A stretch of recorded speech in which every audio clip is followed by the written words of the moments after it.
Hello and welcome. In this video, we're going to be taking a look at the notes for AP Physics 2, Unit 7, Quantum, Atomic, and Nuclear Physics. We'll be breaking this down into two video parts. Part 1 will focus on quantum physics and atomic physics. Part 2 will focus on nuclear physics. Please remember to pause or rewind the video as needed. Let's begin. Section 26.1. Black body radiation.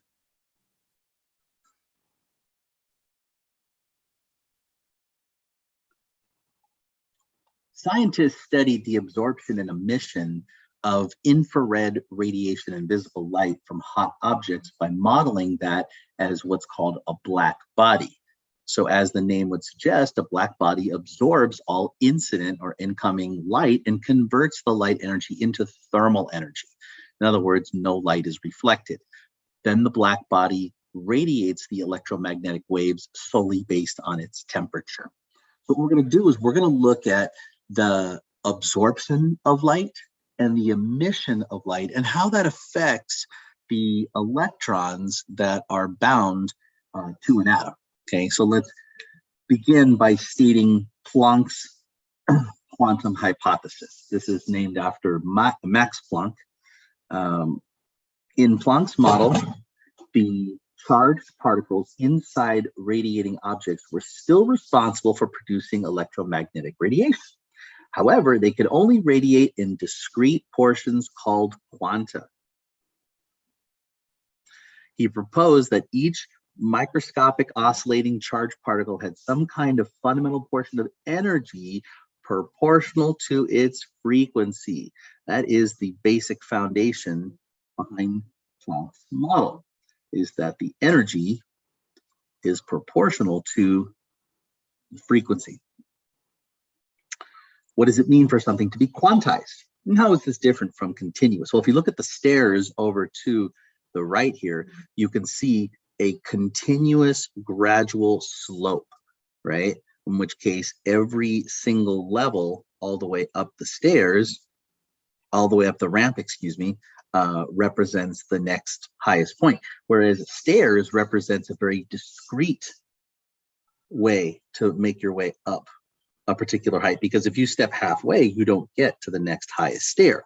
You have to step all the way up on the next stair. So for something to be quantized, right, we say that it has to exist in very discrete values. Misspelled it right there.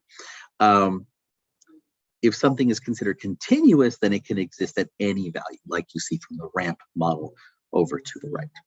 At what other time in physics did we see a number that had to be quantized? Well, that would be with how a string, a wave on a string or a wave on a tube could be shown as a standing wave. Let's take a look at that. So in this model right here, we have a string that's going to approach a fixed boundary. And when it approaches the fixed boundary, it's going to reflect backward. Now it's going to reflect out of phase. You can see how the wave pulse is initially beginning above the equilibrium position. And so we've got the red incident wave coming in. We're going to see a blue reflected wave coming off. I'm going to pause it at various points. So there's the incident wave coming in. You can see the blue wave coming off right there. Stop. Now you can see where the red wave is above and the blue reflected wave is below. That is producing what's called a node, and destructive interference, of course, is responsible for that. But if we keep this process going, well, what do we end up with? We end up with a situation where we have produced standing waves, right? And we can see standing waves, right, are another example, right, of something that has to be quantized, because standing waves are harmonic frequencies. Each time you have a certain number of antinodes, say for instance you had a standing wave produced like this with 4 antinodes, 1, 2, 3, 4. Okay, and let's say that the initial fundamental frequency, which is just one antinote, is 10 hertz. That would mean this would have to be 40 hertz, because 4 times the original 10, meaning it's a quantized, or it's all based on, it's based on the fundamental frequency. So all frequencies are based on the fundamental. And there's no such thing as a half a frequency. You're getting, to the next multiple of the original fundamental frequency. So this is one place that we've seen quantized values before. What equation relates quantum energy to the frequency of vibration? Well, it's E equals HF. So let's break this down. E is the photon energy. We'll talk about what photons are a little bit more in this. H is what is known as Planck's constant. We will talk about the values for Planck's constant in just a moment. And F is, of course, the frequency. Okay, so what is the symbol for Planck's constant? Well, we just already said that's H. And there's two actual values that we can write down for Planck's constant. One is about 6.626 times 10 to the negative 34 joules second. That'd be one. The other one would be about 4.14 times 10 to the negative 15 electron volts seconds. Okay, so therein begs the question, we have a brand new unit, right? A new unit of energy, just like the joule. It's called an electron volt. So what is an electron volt? Section 26.2, photoelectric effect. Explain what an electron volt is. Well, an electron volt is a commonly used energy unit for atomic and nuclear physics. It is equivalent to the kinetic energy gained by an electron as it moves across a potential difference of 1 volt, hence the name electron volt. So how is this different? How is a proton volt different?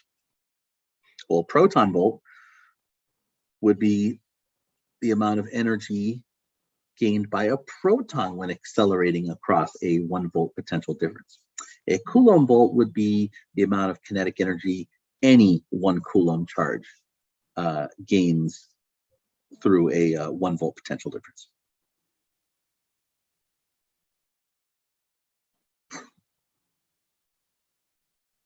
Explain what work function is. Well, atoms naturally want to be able to hold on to their electrons. As we'll find out, the nucleus of an atom is a dense positive charge, but it's very small. The electrons, of course, are negative charge. So the Coulomb electrostatic attraction is, of course, holding negative electrons to positively charged protons in the nucleus. So the atoms do not want to give up electrons. There's a certain amount of energy holding them there. And the minimum amount of energy holding an electron to an atom is referred to as the work function. Now, we will also restate this as another thing,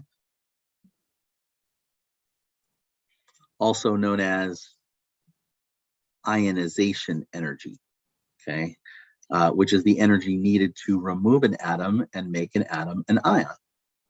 So ionization energy and work function really are referring to the same thing. So here's what we're going to do for the next part. Summarize what happens in Observational Experiment Table 26.2. State what is done and what was observed. Draw pictures. Okay, well, if you go to the Etkina online textbook, okay, and you specifically go to, let's see, it would be on page 967. Okay, you're going to find Observational Experiment Table 26.2 called Discharging. It's called Discharging an Electroscope. Okay, I would urge you to go to the the online textbook. That way you can follow along. I will show it on the video here in just a moment, but to be able to see it for yourself, it is on page 967 of the Etkina online textbook. Okay, so let's take a look at Observational Experiment 26.2.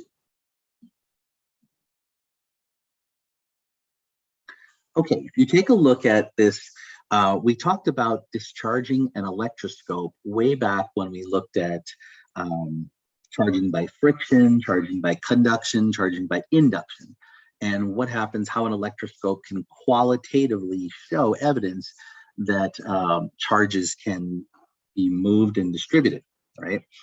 So what we're going to do is we're going to use this idea to see essentially how electrons can be influenced by other things other than removing charge the way we saw with, like a piece of fur or a piece of silk and a glass rod. So we're gonna see some similarities, but we're also going to see a new way of dealing with it. So let's take a look. Experiment number 1.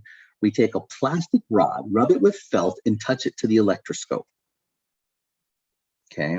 Now, we're going to repeat the same experiment using a glass rod rubbed with silk on the electroscope. Okay. Observe that the leaves of both electroscopes are deflected and remain deflected. Here's why. So when you take a plastic rod and rub it with felt, you are making it negatively charged. And if we look over here on the analysis box on the right, you can see the negatively charged electrons are pushing the negative charges down to the leaves of the electroscope, and negative repels negative, so you can see that they are far apart. Now, when you rub the glass rod with the silk, it actually removes electrons from the glass rod, making the glass rod positively charged. And what that's doing is that's pulling free electrons from the electroscope onto the glass rod, and that makes the electroscope positive, and positive repels positive. So you can see in both examples, the electroscope leaves are far apart. Negative repels negative, positive repels positive. Okay, now that was the original experiment dealing with just electrostatics. Let's see what happens when we shine light on the electroscope. See if there's any difference. Experiment 2. Now we're going to shine light from an incandescent bulb, so we're talking visible light now, okay, on both a positively and negatively charged electroscope. Okay, so what we do is we charge up the electroscope, make it negative charged or positive charged, right? And we're going to shine visible light on it. But here's the thing, nothing happens. There's no effect. Visible light does nothing to affect the charge of an electroscope. Well, let's see what happens in experiment 3 when we shine UV light. Something interesting happens now. When we shine UV light on a positively charged electroscope, the leaves of the electroscope, they stay deflected, meaning the UV has no effect on a positive charged electroscope. However, when UV is shown on a negatively charged electroscope, the leaves quickly return to the original position. Why is that? Because the ultraviolet is actually discharging. It is causing the electrons on the bulb, sphere, the top of the electroscope, to removing electrons, right? And if you're removing the electrons from a negatively charged electroscope, then what's going to end up happening? It's going to deflect, but it's going to deflect a less and less and less, meaning those leaves are going to get closer together. So let's take a look at the patterns. UV radiation makes negatively charged electroscope discharge, right, where the leaves return to their original uncharged position, but it has no effect on a positively charged electroscope. Lower frequency visible light does nothing, whether it's a positive or a negative charged electroscope.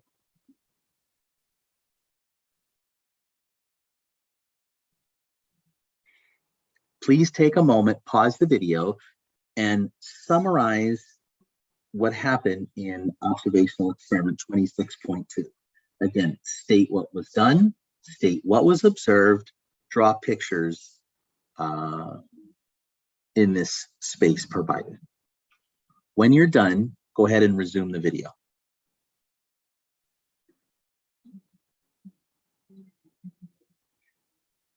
Okay, now that you have a summary on Observational Experiment 26.2, the point of this observational experiment is to lead you into the idea that only certain kinds of light are able to allow electrons to be removed from metal.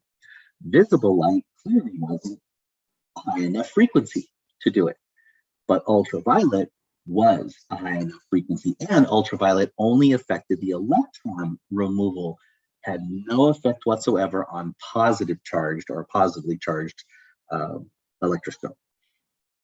So what is the photoelectric effect? Well, the photoelectric effect basically is light. When light shines on certain metals, it's going to cause electrons to be ejected from it. But here's the key.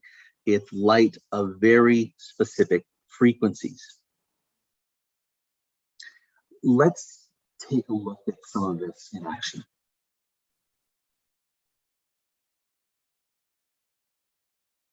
Okay, so using this PHET simulator, we can take a look at the different parts of a photoelectric experiment. So first of all, we can change the frequency. You can see the default frequency is on violet light, which is about 400 nanometers. I can change it as low as 100 nanometers, which is the low end of ultraviolet, or I can raise it all the way up a little higher than red to the infrared side of the spectrum. So I can change it from red to about infrared, okay? I'll put it back on violet for a moment. I can also change the intensity of light. The intensity of light refers to the brightness of the light. You can see I have it initially set up so that the intensity is very low, very little light. In fact, I'm going to take off that part right there. You can see light just refers to, the intensity just refers to the brightness of the light. So a low intensity means a very dim light. A high intensity is a very bright light. But one thing I want you to note, let's go back to the original thing where it says show photons. So what is a photon? Well, a photon, as represented by Max Planck and others during this time, represented a very specific particle of energy that was related to the frequency of that type of light. And so we're looking at violet light right now, violet photons. You can see if I raise it to green photons, I can raise it to orange and red photons. But notice, ladies and gentlemen, when I raise it to red photons, no electrons become emitted. So what's happening is I'm shining light from a lamp onto the emitter. The emitter is that plate on the left side of the vacuum tube. If I'm in the red and the infrared, well, I'm shining light on it, but it's not a high enough frequency. Remember, these are higher wavelengths, right? Higher wavelengths mean lower frequencies, right? So these are low frequencies and too low to have enough to overcome the energy, overcome the work function, which is holding the electrons onto those atoms. But you can see I get to about right around there, about green light, and you can see some of the electrons are coming off, and they're coming off very slowly. Okay, going off a little faster. Now I'm going to put it from about 400 so you can notice a difference, down to 200. Notice the electrons are coming off. There's about the same number of electrons coming off, but they're coming off faster now, which means the higher the energy of the photons, the higher the kinetic energy of the emitted electrons coming off that's being collected on the other side. And if I increase, by decreasing the wavelength, I'm increasing the frequency and the energy to ultraviolet. You can see the kinetic energy is really high. Look at those electrons just blasting off the emitter like that, right? So High frequency refers to high, so high frequency of light would correspond to high kinetic energy of emitted electrons. And there is going to be a cutoff frequency somewhere around here, in which case values of frequencies below that cutoff frequency are just not going to emit any electrons at all. You can see I'm right about the middle green here and close to yellow and nothing. I'm not getting any whatsoever. So for this particular metal, which happens to be sodium metal, there's going to be a certain cutoff frequency that allows it to happen. Now, I want you to notice the difference. I'm going to put it back at about 200 so we can really see this blast off here. Okay, I think 200, that's close enough, 200. Notice it's at 9% intensity. I'm going to go ahead and crank it up to 50% so you can see the difference. Notice when I crank it up to 50%, it means more photons of light are striking the emitter.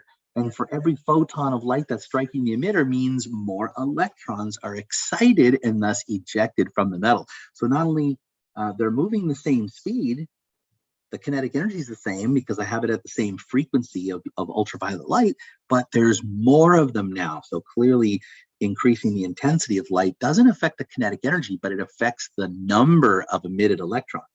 If I increase the intensity to 100%, which means it's super bright, we're talking a lot of photons, right? Twice as many photons now, therefore twice as many emitted electrons. Okay, I'll put it at 50% so we can see the difference. You can see what the photocurrent is down at the bottom next to the battery. The photocurrent would be close to 1 amp in this case. Now, you'll see the D-cell battery is there for a reason. And here's why. You can set up a potential difference across that vacuum tube to really get an idea of what the measure of the kinetic energy is, okay? And here's how it works. Using conservation of energy,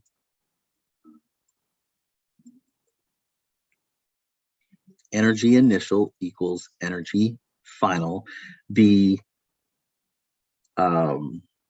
kinetic energy, the maximum kinetic energy that an electron would have coming off would be exactly equal to the electric potential energy that's required to stop it. In other words, K max equals QV. But we can state it a different way in terms of K max equals EV. So explain what stopping potential is. Stopping potential, remember potential means voltage, is the minimum negative voltage applied to the anode to stop the photocurrent. Why would we want to do this? Because if we can figure out this number here, whatever this value is here, is always going to be the same as that value there. Okay, for instance, we're gonna set up a value on the applet there in just a minute so we can see this, but let's just kind of see an example here. Let's pretend we had a stopping voltage of 5 volts. 5 volts. That means the maximum kinetic energy would be 5 electron volts, right? How does that work?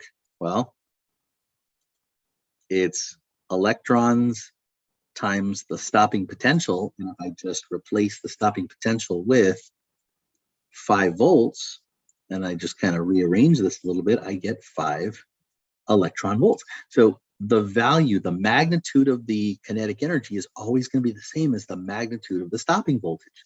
So, and the stopping voltage is related to the electric potential energy.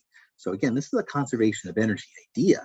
The maximum kinetic energy that the emitted electrons have are the same as the potential energy, essentially required to stop it. So the reason we set up a stopping potential is to try and help figure out what the maximum kinetic energy of that emitted electron would be. Okay, so I'm going to take the intensity down a little bit so that we can see 10% ought to do, 11% ought to do. Okay. Now, you can see that the electrons, for the most part, most of them are pretty fast coming off. There's a couple slow ones, but for the most part, they're pretty fast coming off. I'm going to apply a voltage. Now, I just applied a voltage. You can see they're coming off a little faster. Why? Because I've applied an 8-volt potential across that is going in the same direction, meaning the electric field is actually helping to accelerate those electrons across. But what if I flip the battery around this way? Oh, now I've set up an electric field across those plates that's stopping them, huh? And if I just bring this down, oh, pretty close, pretty close. So I think it's probably a little bit greater than 2.4. We'll try 2.5.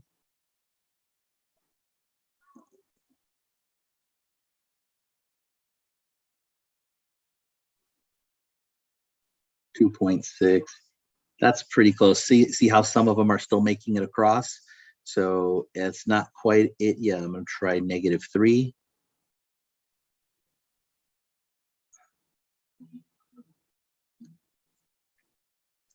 You can see most of them are being stopped. Some of them are still making it across. -4.5. Okay, now we're getting a little closer. Probably -3.2. Okay, I think we're getting pretty close to here. So what this would tell me is if I'm gonna probably stop it around. So if the stopping potential is a little over -3 volts, that means the maximum kinetic energy of those emitted electrons is somewhere around a little over 3 electron volts. Okay, if that makes sense. And we can see electron energy versus this right here. And you can see that the electron energy is hovering somewhere around 4 electron volts right now for that current amount of frequency. And that makes sense. 4 electron volts. If we put it right there at about 4 electron volts, I can get it to 4. Pretty close. You can see that right around 4 electron volts, it's stopping even those highest energy electrons from reaching the other side, okay? Which tells you that's about the maximum kinetic energy right there. Graph does a nice job verifying that.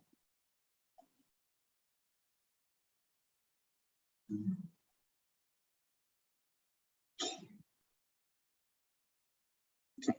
Section 26.3, Quantum Model Explanation for Photoelectric Effect.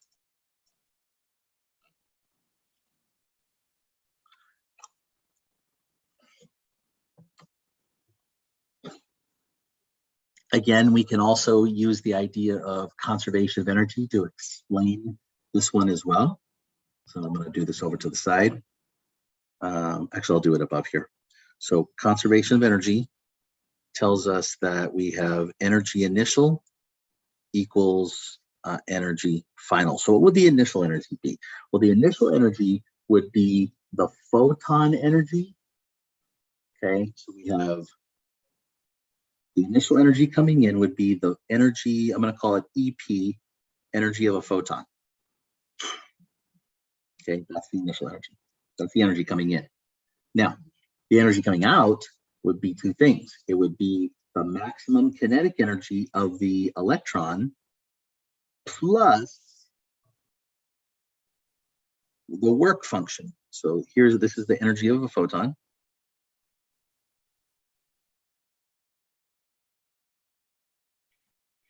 This is kinetic energy of emitted electron.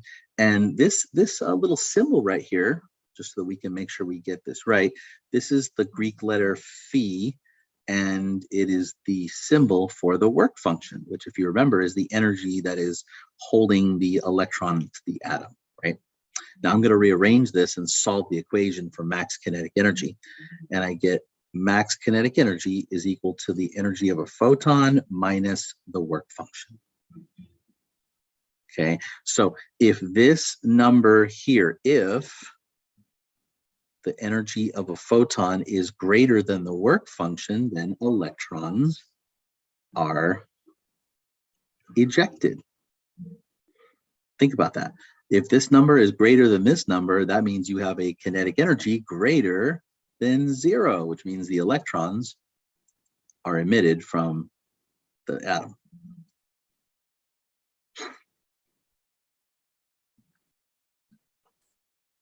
Now, if you remember the energy of a photon, the energy of a photon is equal to HF, right? That's Planck's equation. So we could actually restate this as K max is equal to HF minus the work function. Okay, now one more thing we're going to do. I'll do this over to the side. Recall that C is equal to F lambda. This was our speed of light equation, right? Now solve this for frequency, and we can see frequency is equal to C over lambda. Well, if I substitute C over lambda right there for frequency, I can see that I have another way of expressing this. K max is equal to HC over lambda minus the work function. So we have a couple different ways, and I'm going to circle all of them, that we can express this kinetic energy equation. This is Einstein's photoelectric effect equation. Just have 3 ways of stating it.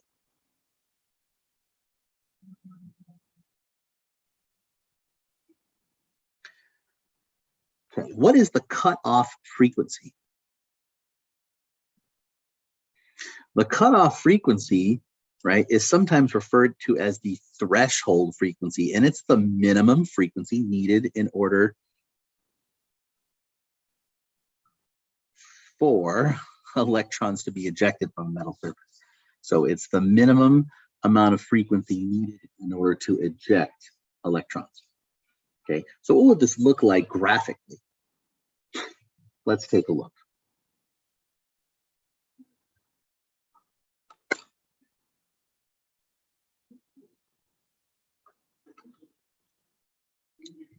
Well, you'd have a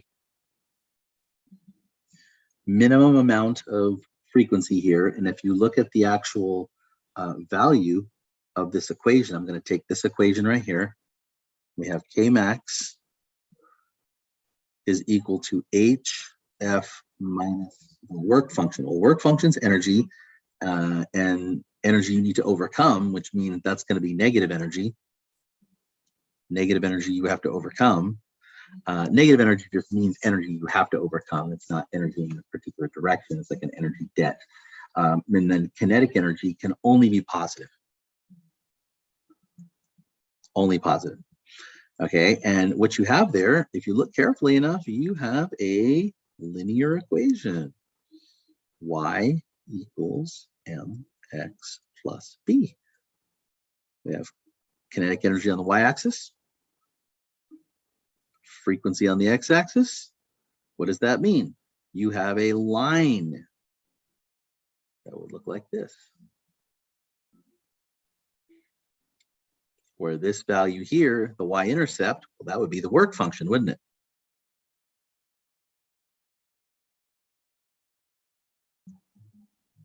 That makes this the minimum or cutoff or threshold frequency.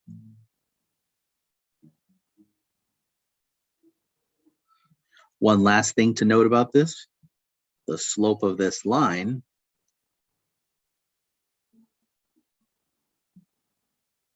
is approximately equal to Planck's constant.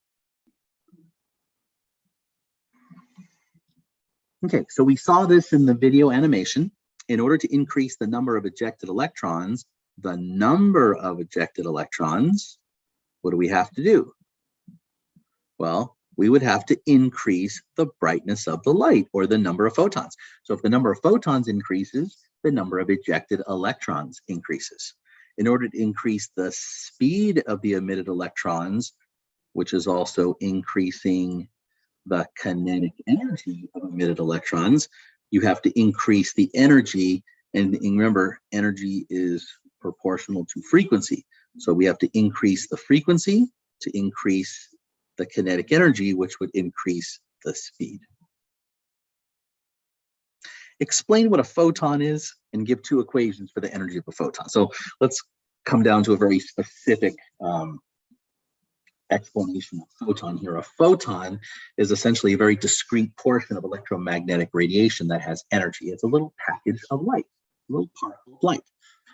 There's two possible equations that we can write for it. We've noted one already, and I'm going to always state the energy of a photon as EP, and that's HF is 1, okay? And if we solve for F, remember we saw that it was HC over lambda, because C over lambda is equal to F.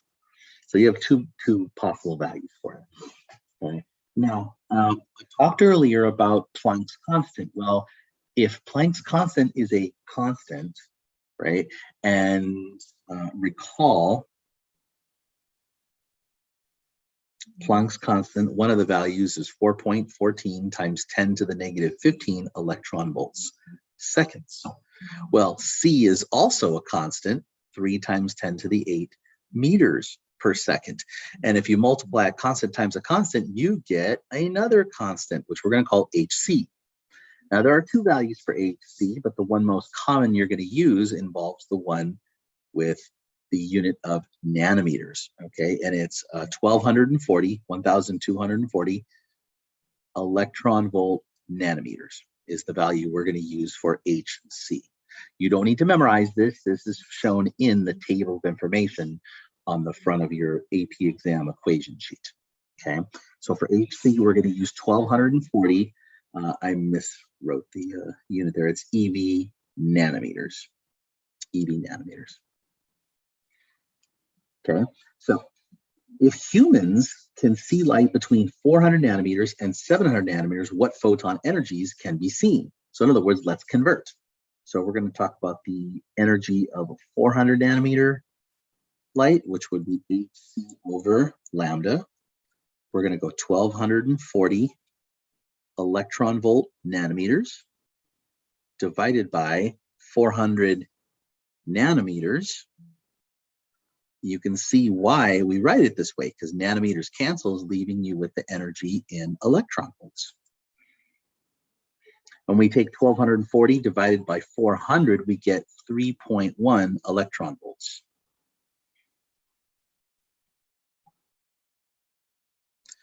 Okay, similarly, if we calculate the energy of a 700 nanometer light, which is red light, we're using the same equation, HC over lambda, and we're going 1240 electron volt nanometers divided by 700 nanometers this time. Nanometers cancels, and 1240 divided by 700 is about 1.77 electron volts, almost 1.8 electron volts.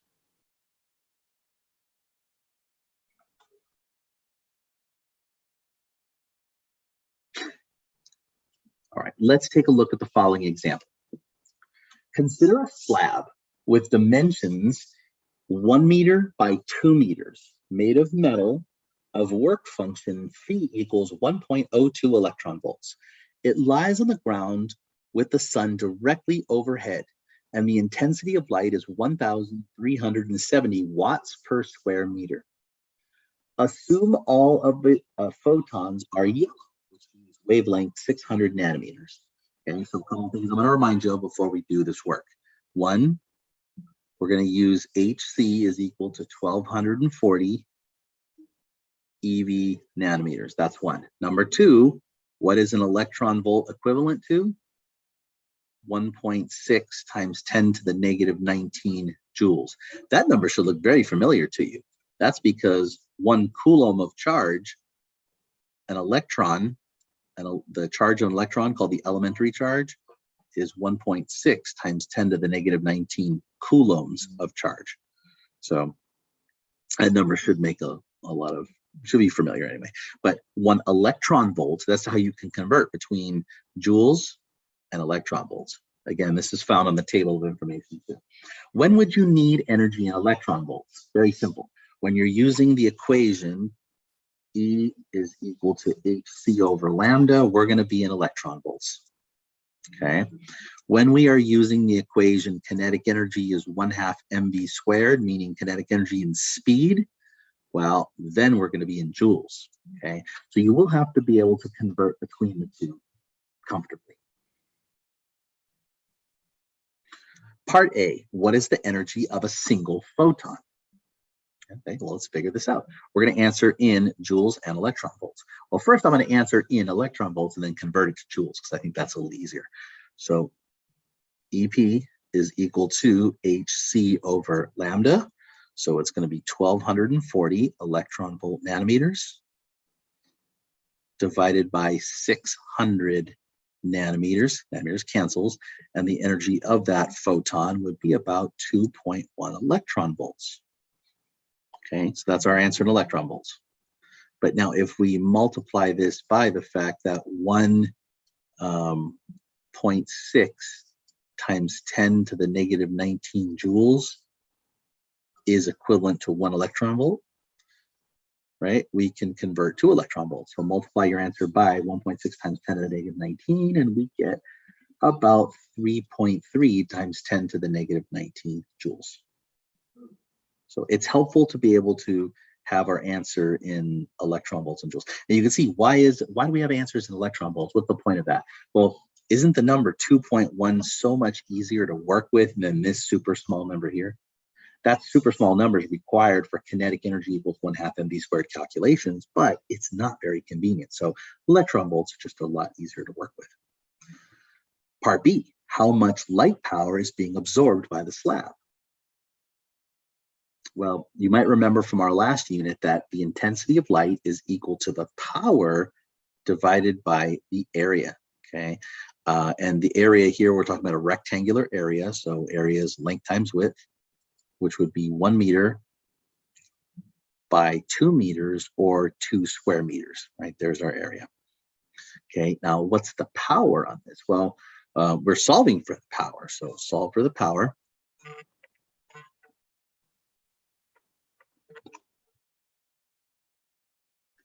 Now let's go ahead and solve this equation for power. And then, of course, multiply by area. Power is equal to the intensity of light times the area. Well, you might remember the intensity of light was given right here at 1370 watts per square meter. So if we go 1370 watts per square meter times the 2 square meters, right, you're going to get the amount of power, which was 2,740 watts, which, by the way, is 2,740 joules of energy each second. That's important to know how much energy is being delivered each second to the slab. All right, so how many photons are striking the slab each second? Okay, well, here's how we can figure this out. The total energy is equal to the number of photons striking the slab times the energy of each photon. Okay, let's document what these are, okay? E would be total energy.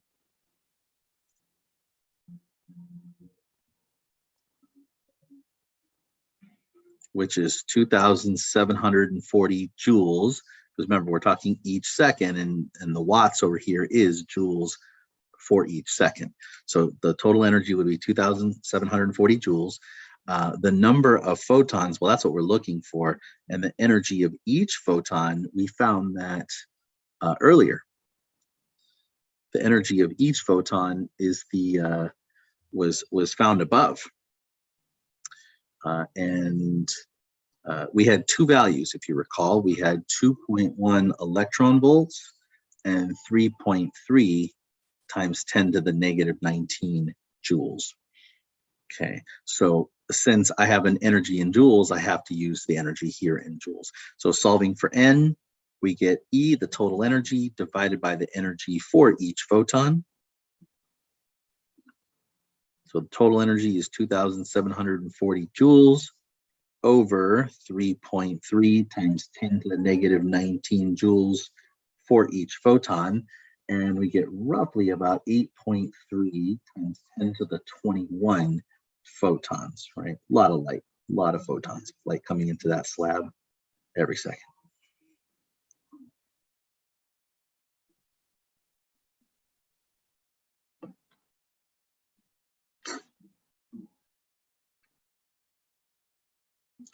How many electrons are being ejected from the slab each second? Well, we can use a very similar equation. So if the number of photons, take a look at the equation we used. If the number of photons is the total energy divided by the individual photon energy, then similarly, the number of electrons ejected, which I'm going to call NE, would be the total energy divided by the work function, or the energy required to stop the electrons from being ejected. So 2,740 joules divided by, now you have to change work function. The work function is in electron volts. It's 1.02 electron volts. And remember, 1 electron volt is 1.6 times 10 to the negative 19 joules. We got to change the work function into joules to make this work.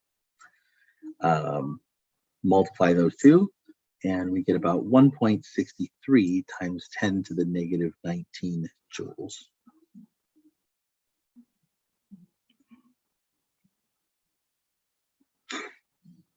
Which gives us about 1.68 or 1.7 times 10 to the 22 electrons ejected from the metal slab each second.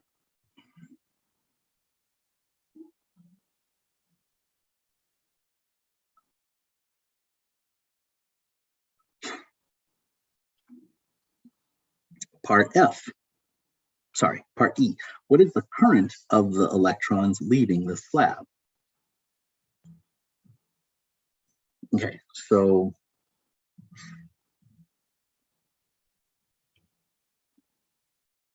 I, which is the current, is equal to the charge, the flow charge of an electron, times the number of electrons you have.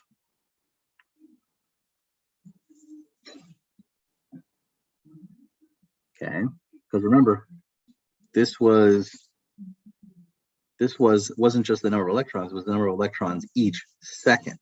And current is charge per unit time, or coulombs per second. So we've got coulombs per second right here, times the charge of an individual electron would give you the total current. Okay, so E, the charge of an electron, 1.6 times 10 to the negative 19 coulombs, times the 1.68 times 10 to the negative 22 electrons per second.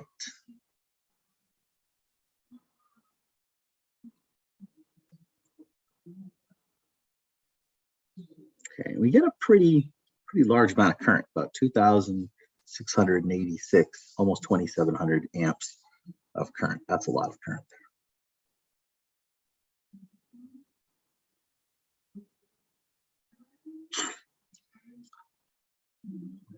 What is the kinetic energy of the electrons leaving the slab? Answer in joules and electron volts. Well, this is where we're going to use Einstein's kinetic energy photoelectric effect equation. So it's the energy of a photon minus the work function. So that one's pretty easy. We're going to go 2.1 electron volts that we got from part A minus 1.02 electron volts of given work function.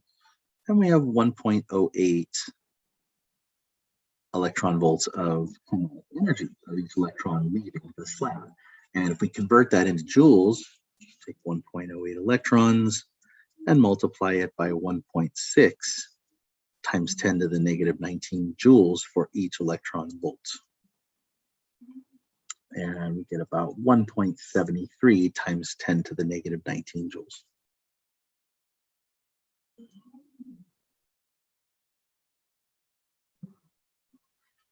What is the stopping potential of these electrons?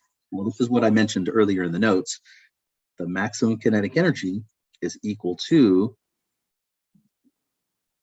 the potential energy required to stop it, meaning the number of electrons times the stopping potential. So the stopping potential is equal to K max divided by E. Watch how easy this is. We had 1.08 electron volts of kinetic energy divided by each electron gives you 1.08 volts of stopping potential. Remember, those two numbers are always going to be in sync with each other, right?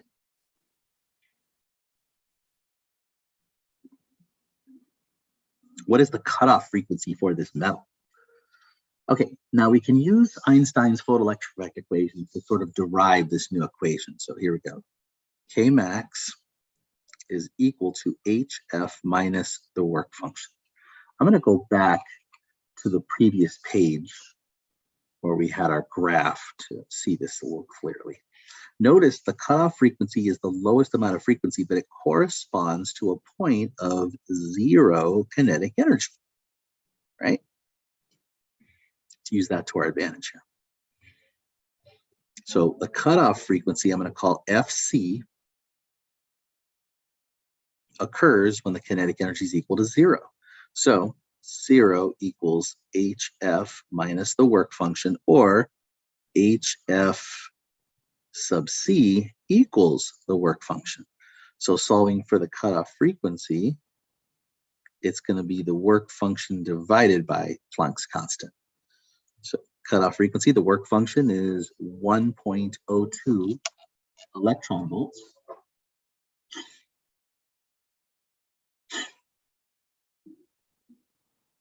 Okay, now remember we're dividing by H. So what H are we going to use here? We want to have the version of H that has electron volts. So remember there were two versions of H, 6.626 times 10 to the negative 34 joules seconds. Well, I needed to match electron volts, so that's not going to work. The other one was 4.14 times 10 to the negative 15 electron volts seconds. That will work because that will cancel nicely. So we're going to divide by 4.14 times 10 to the negative 15 electron volt seconds. That part cancels, and cycles per second is a unit of hertz, which is frequency. Therefore, the cutoff frequency when we divide those two is about 2.5, well, almost 2.5, 2.46 times 10 to the 14 hertz. Would be the lowest amount of frequency in order to eject electrons from this metal. What should be true if the intensity of light, so intensity increases, but the color, which would be the frequency, stays the same? So if the frequency stays the same, what does this mean? It means the kinetic energy of the electrons stays the same. Therefore, the speed stays the same. Okay, and think about what happened above. Okay, we're trying to figure out stopping potential and photocurrent. Stopping potential was based on the maximum kinetic energy, wasn't it? So if the maximum kinetic energy is staying the same, that means the stopping potential must remain the same. However, photocurrent was related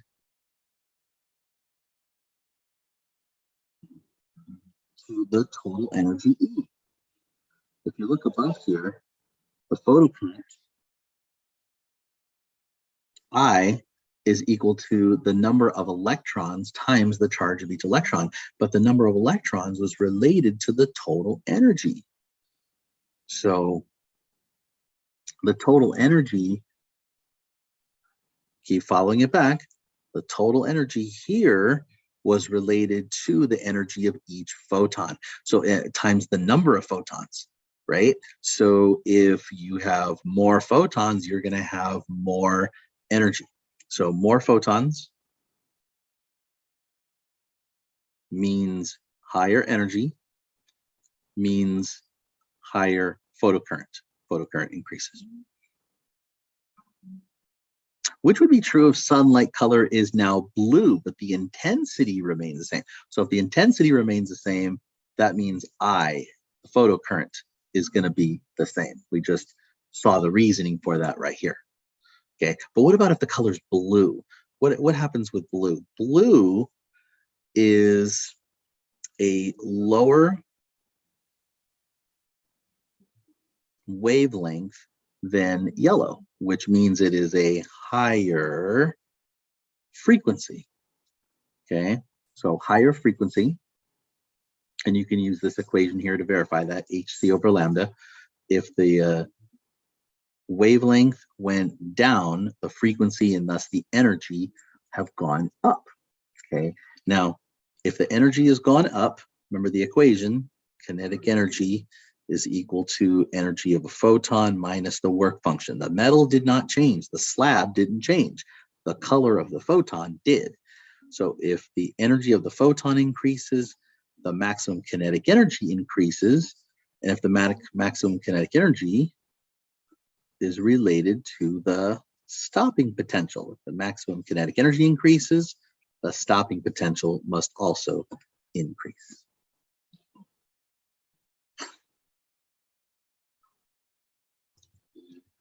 Section 26.4, photons. Light can either act like a wave or a particle depending on the situation. When light acts like a wave, we call the constituents light waves. When light acts like a particle, we call the constituents photons. What quantities can be measured for waves that cannot be measured for particles? Well, quantities that can be measured for waves and not for particles would involve that of superposition, okay, meaning the points of constructive and destructive interference. Single or double slit interference could be the experiment that causes diffraction that would help with those measurements. And then another thing that could be measured or observed would be the apparent change in frequency due to the relative motion between the source of the wave and the observer, otherwise known as the Doppler effect. What quantities can be measured for particles, but cannot be measured for waves? Quantities that could be measured for particles and not for waves would involve the photon emission, in other words, black body radiation, and photon absorption, that would refer to photoelectric effect. What quantities can be measured for both particles and waves? Well, for particles and waves, we can measure the energy, the frequency, the wavelength, the velocity, and the momentum. Yes, that sounds a little weird. Light, we think of momentum as mass times velocity, and light does not have mass. However, as we find out in one of our experiments to come, light does have momentum, but not in the way you think about.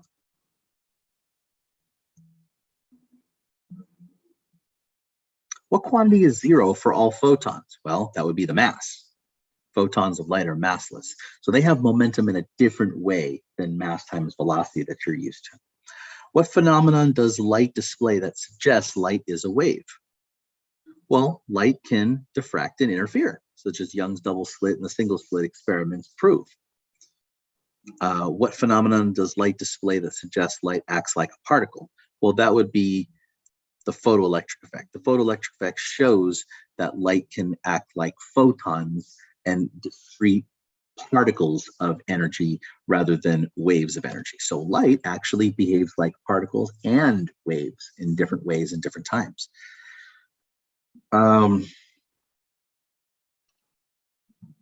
What is the equation that relates the momentum of a photon to the wavelength of light?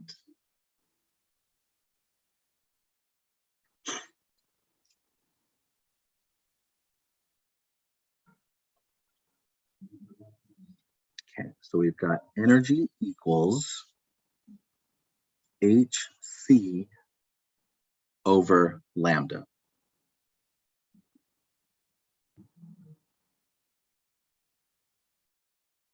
Okay, you do not need to know how to derive this equation, but I do want to show you where it comes from. Both of the equations above here, circled in black, are relativistic equations. That means as the velocity of light approaches the speed of light, c, motion is viewed relativistically. So we're going to look at relativistic energy. You might have seen this equation before, E equals mc squared, and relativistic momentum, mv. Okay, so what I'm going to do is we're going to take the second equation, okay, the second equation right here, and we're going to solve for this quantity of V over C, okay? This quantity of V over C is sometimes referred to as beta, okay? We're going to solve for this quantity called beta. And when we do that, well, actually, we'll solve for beta squared, probably just easier to solve for beta squared. When we solve for V over C squared, we get this value of 1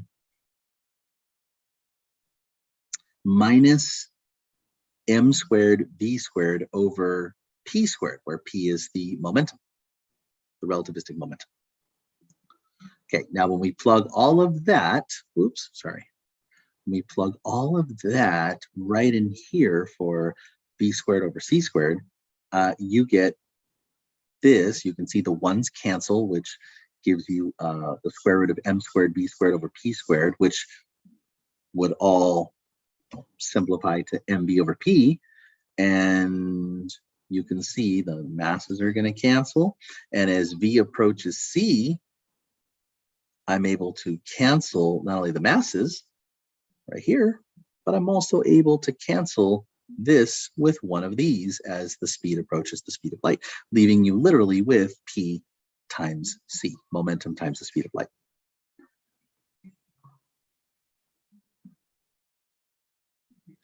So the other equation we're using is E equals p times c. So we're going to use both of these, okay, in conjunction here. And since both of them are equivalent to photon energy, right, we say that hc over lambda is equal to pc. You can clearly see that the speed of light c is going to cancel on both sides, and that leaves you with the following equation. P is equal to h over lambda. Or you can solve for the wavelength, and you get h over the momentum.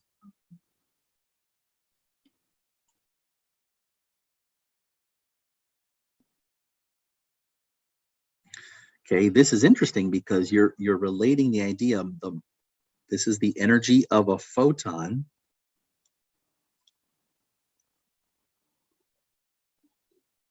All of these are the energy of a photon, which is a particle of light. But you can see particles of light also have wave-like properties. In other words, we're talking about particles that move like a wave.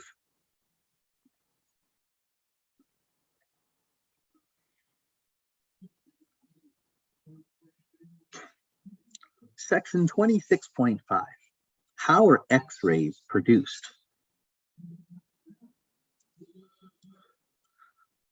Okay, so X-rays are produced, we have an X-ray tube, and in fact, let's actually pause for a moment here and let's actually take a look at an image that shows an X-ray tube up close so that this description makes more sense.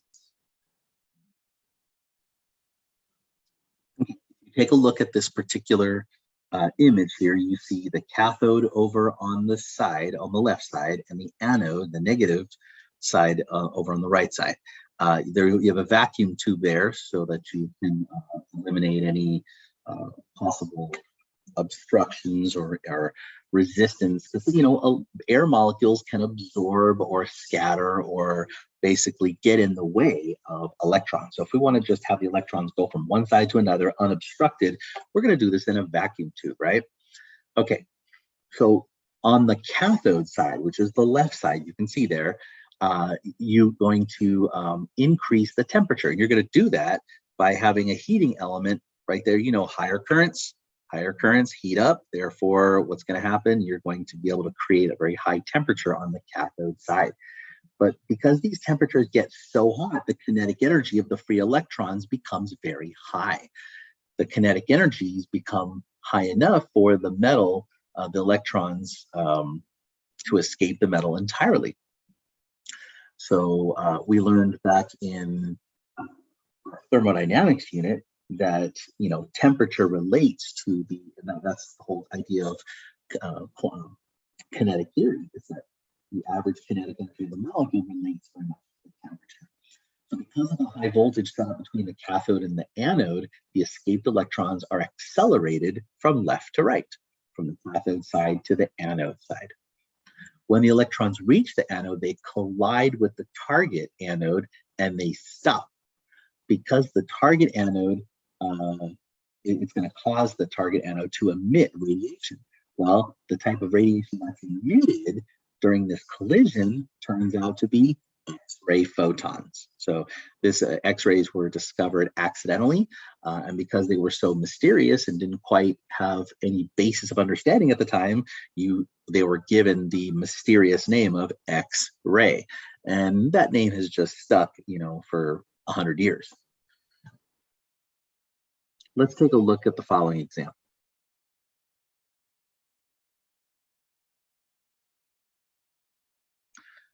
X-rays range in wavelength between 10 to the -8 and 10 to the -11 meters. What is the range of accelerating voltages required to accelerate to create photons in this range? All right, here's what we're going to need for this one. Here's the low wavelength. Here's the higher wavelength.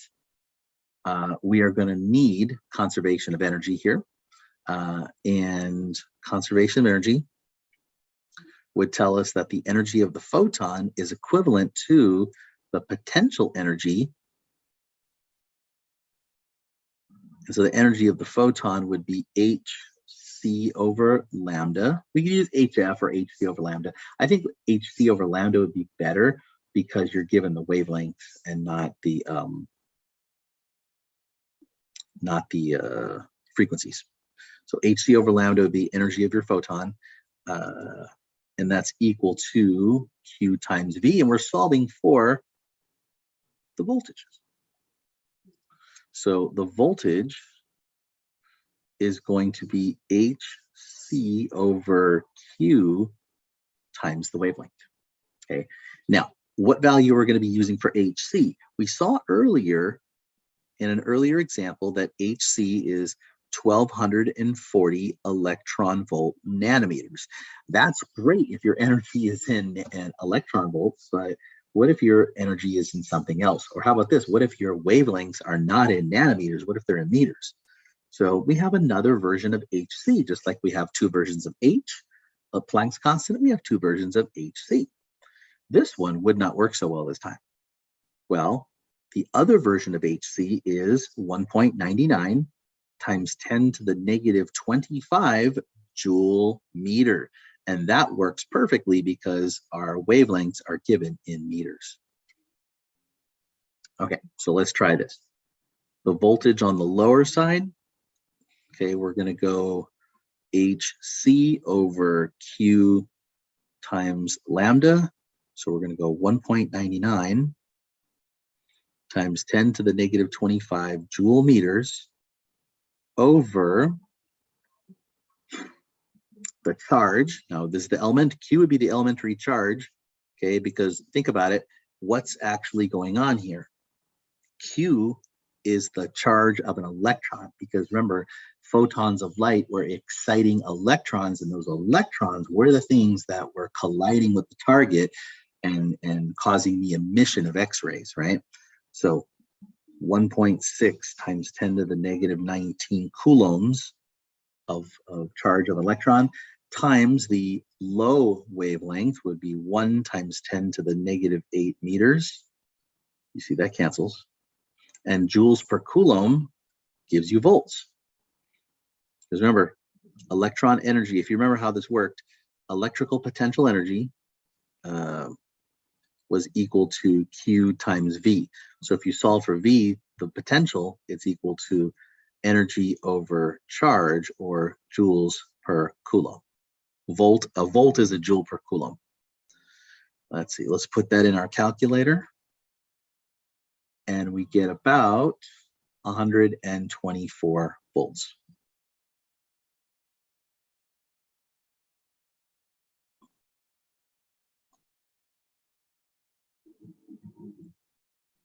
The voltage on the higher side, similar idea. We're going to go 1.99 times 10 to the negative 25 joule meters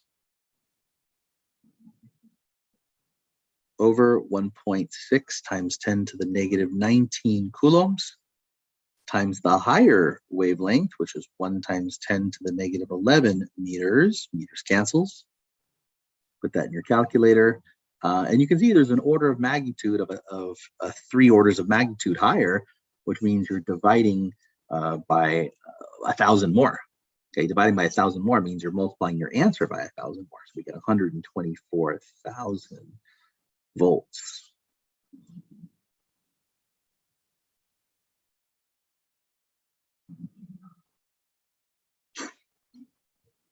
Section 26.6, the Compton effect and X-ray interference. Explain the Compton effect. Well, let's take a look at it over on the side here, a picture, and then we'll explain it in words. So the Compton effect was essentially a way to kind of show that light could actually behave like regular masses. Very similar to regular mass. So if you looked, this picture ought to look very similar. Okay, if we had a billiards table, billiards means a game of pool, right? You've got those 6 pockets right there, and let's say you have a ball that's moving in this direction here, and then you have let's say 8 ball. Okay, then before collision, only the first ball is moving, right? But after collision, what ends up happening? The first ball ends up moving off in this direction, and the black ball ends up moving in that direction, right? In other words, we're talking about conservation of momentum here. We're talking about a collision. That's exactly what's happening here. So if we have an incident photon, right, photon of light that's incident on an electron, what happens is the electron scatters off at some angle. But in addition to the electron scattering angle, the incident photon also scatters, but it scatters at a different wavelength. In fact, if you look at the picture, it scatters at a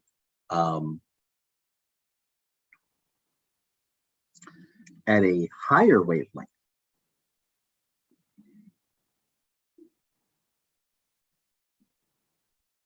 Okay, so let's go ahead and get the details of Arthur Compton's experiment. So in 1922, Arthur Compton conducted an experiment to determine whether the photon's wavelength actually changes in these collisions with electrons. He shot beam of X-ray photons through a graphite target. Compton found that the scattered photons had different wavelengths than the incident photons that originally collided with the electrons. The phenomenon is known as the Compton effect. It has supported the idea that X-rays were indeed photons with both wave-like properties and particle-like properties. Particle meaning having momentum-like properties, wavelength meaning they were the wavelength of them actually change. Now, will the wavelength of the photon increase, decrease, or remain the same? Well, the initial photon of light scatters off of a charged particle of mass m and moves off at an angle theta relative to the initial direction of motion. The scattered photon will then have a longer wavelength. And this is the equation that usually accompanies this phenomenon.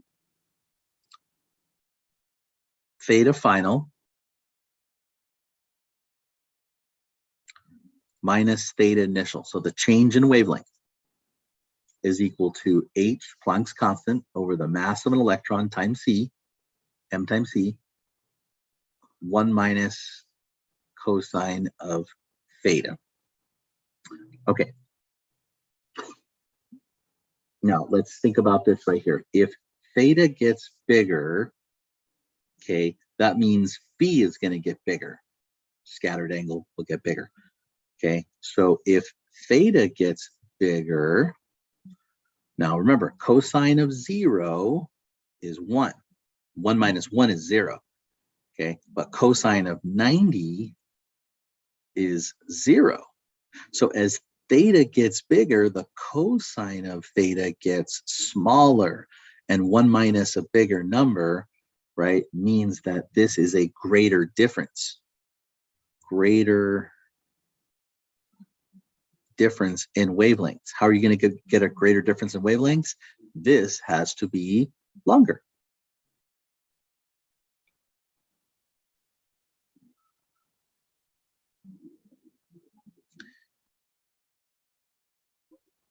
Now, in order to see some of these early atomic models, please refer to chapter 27 in the ETKINA online physics textbook. Section 27.1, early atomic models. Briefly summarize Dalton's atomic model. In 1803, John Dalton proposed a billiard model of the atom as a solid, small solid sphere. According to Dalton, a sample of a pure element was composed of a large number of atoms of a single kind. Compounds were substances that contain more or one kind of atom in specific integer ratios. In this model of the atom, each atom, regardless of what type it was, contained an equal amount of positive and negatively charged subcomponents so that each atom was electrically neutral. And by the way, as we go through these models, we're going to find truths and problems with each and every one until we arrive at our current understanding of what atomic structure looks like.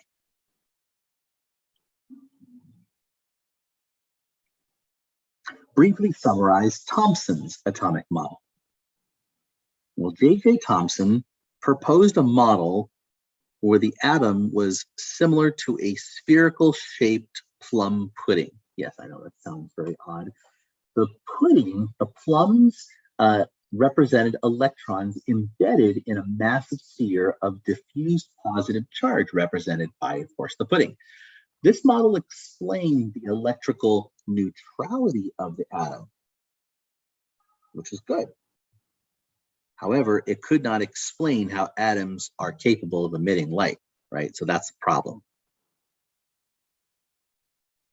Briefly summarize Rutherford's atomic model.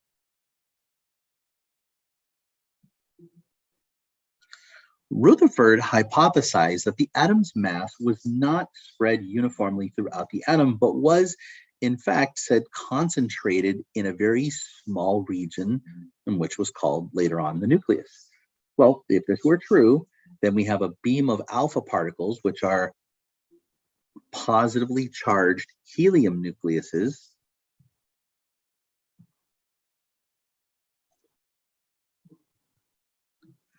Well, a positively charged nucleus would be deflected from positively charged alpha particles. So if we're firing alpha particles into this, they should deflect and spread out. Well, that indeed happened. Some of these alpha particles not only deflected and spread out, but some of them completely recoiled backwards at very large angles. It seems that Rutherford's model was very accurate, showing that most of the atom's mass was empty space and that its mass was essentially a positively dense center, but very, very small. And we're going to see a visualization of Rutherford's and Thompson's model in just a moment. But first, let's talk about what was a problem with Rutherford's model. And let's just say it has something to do with accelerating electrons. You see, Rutherford's gold foil experiment was able to show the existence of that positive nucleus. And we're going to see this in a moment in the next animation.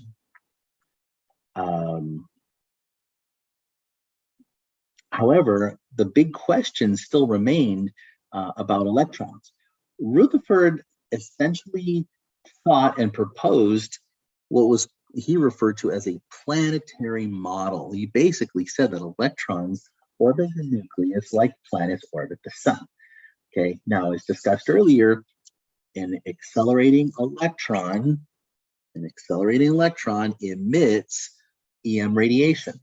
right? We discussed that with X-ray photons, right? So an accelerating electron is going to emit electromagnetic radiation. And this radiation has energy, okay? Because electron orbiting in the nucleus is continually accelerating. Why? If you're moving around a nucleus, you are centripetally accelerating. You're moving in a circle, aren't you? Well, what this would mean is the electron would continuously be radiating energy. It would be constantly losing energy, right? Well, if it's constantly losing energy, you would be getting closer and closer to the nucleus, but that doesn't happen. They remain fairly stable in terms of their location. It could not explain the stability of atoms. It also could not explain another phenomenon in which light emitted by low density gases.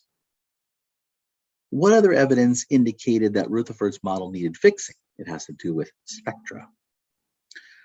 Well, Rutherford's model also failed to explain why individual atoms produce specific spectra of light. So, for instance, atoms in a hydrogen gas, when they're absorbing light and emitting light, only certain energy levels are excited, and therefore only certain bands of colors or spectra of light are visible with this excitation of the electrons. So according to Rutherford's model of the atom, when electrons accelerate, they should produce electromagnetic radiation with a wide range of frequencies. This, however, doesn't necessarily happen. Individual atoms are shown to produce very discrete line spectra, meaning each type of atom of each different type of material produces its own very discrete spectra of light, not a continuous rainbow of colors, so to speak.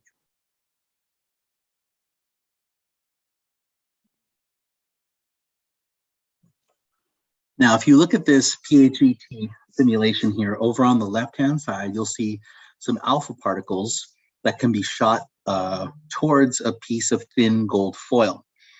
And if we look and blow up that small little region of the gold foil, you can see this is the plum pudding model, okay, where you can see all the different little electrons that are sort of scattered throughout, right? And this cloud of charge that's sort of enveloping all the electrons. So let's go ahead and you see we're firing alpha particles. Now, alpha particles are positively charged particles. Now, I'm going to click on the traces here so we can see. Now, if you notice, they're all pretty much passing through. Nothing's really happening. So this is not what Rutherford noticed.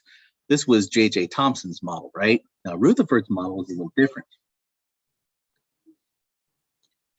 Okay, now each of these, if we focused on, let's say, just an individual atom,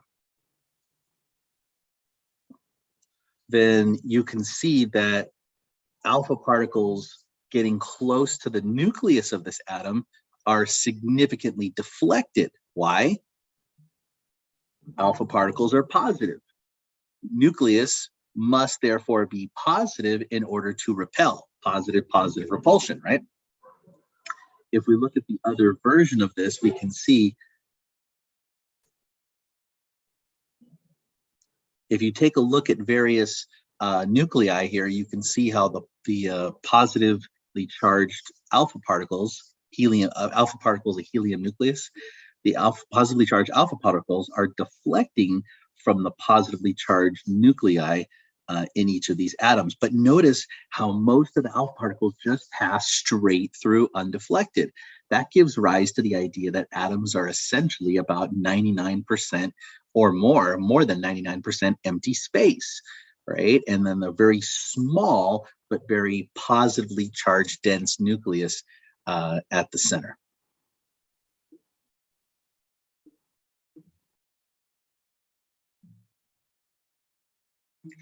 Section 27.2, Bohr's model of the atom, quantized orbits.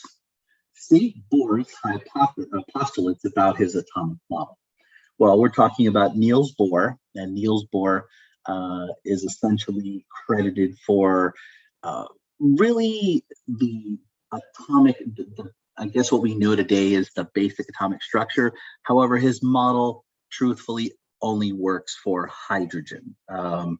Other mathematical models were needed for other elements, but this works really well for hydrogen specifically. So let's go ahead and talk about Bohr's postulates about his atomic model.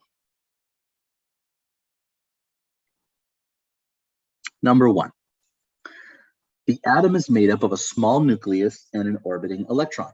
Remember, he's talking about hydrogen here, so one proton, one electron. The electron can occupy only certain orbits called stable orbits, which are labeled by positive integer n. When in these orbits, the electron moves around the nucleus but does not radiate electromagnetic energy. All other orbits are prohibited, okay, meaning electrons can only orbit in certain distances away from the nucleus, and these distances are called energy levels. So each of these stable orbits results in a specific value of total energy of the atom designated as E sub n. Number two, when an electron transitions from one stable orbit to another, the atom's energy changes. Okay, here we go. When the atom's energy decreases, the atom is going to emit photon energy equal to the decrease in this atom's energy. Now, for the atom's energy to increase, the atom and the electrons must absorb energy. So we're talking about absorption and emission of electromagnetic radiation. Okay, but again, well, in order to increase energy, the atom must absorb energy, often by absorbing photon energy equal to the energy increase. Okay, so in other words, if the atom absorbs 10 electron volts of energy, that means the electron is going to move to another energy state that is 10 electron volts different of energy. Because the stable orbits are discrete, the atoms can radiate or absorb only very specific amounts of energy. Part 3. The stable electron orbits are the orbits where the magnitude of the electron's rotational momentum, angular momentum, L, is given by mvr. Remember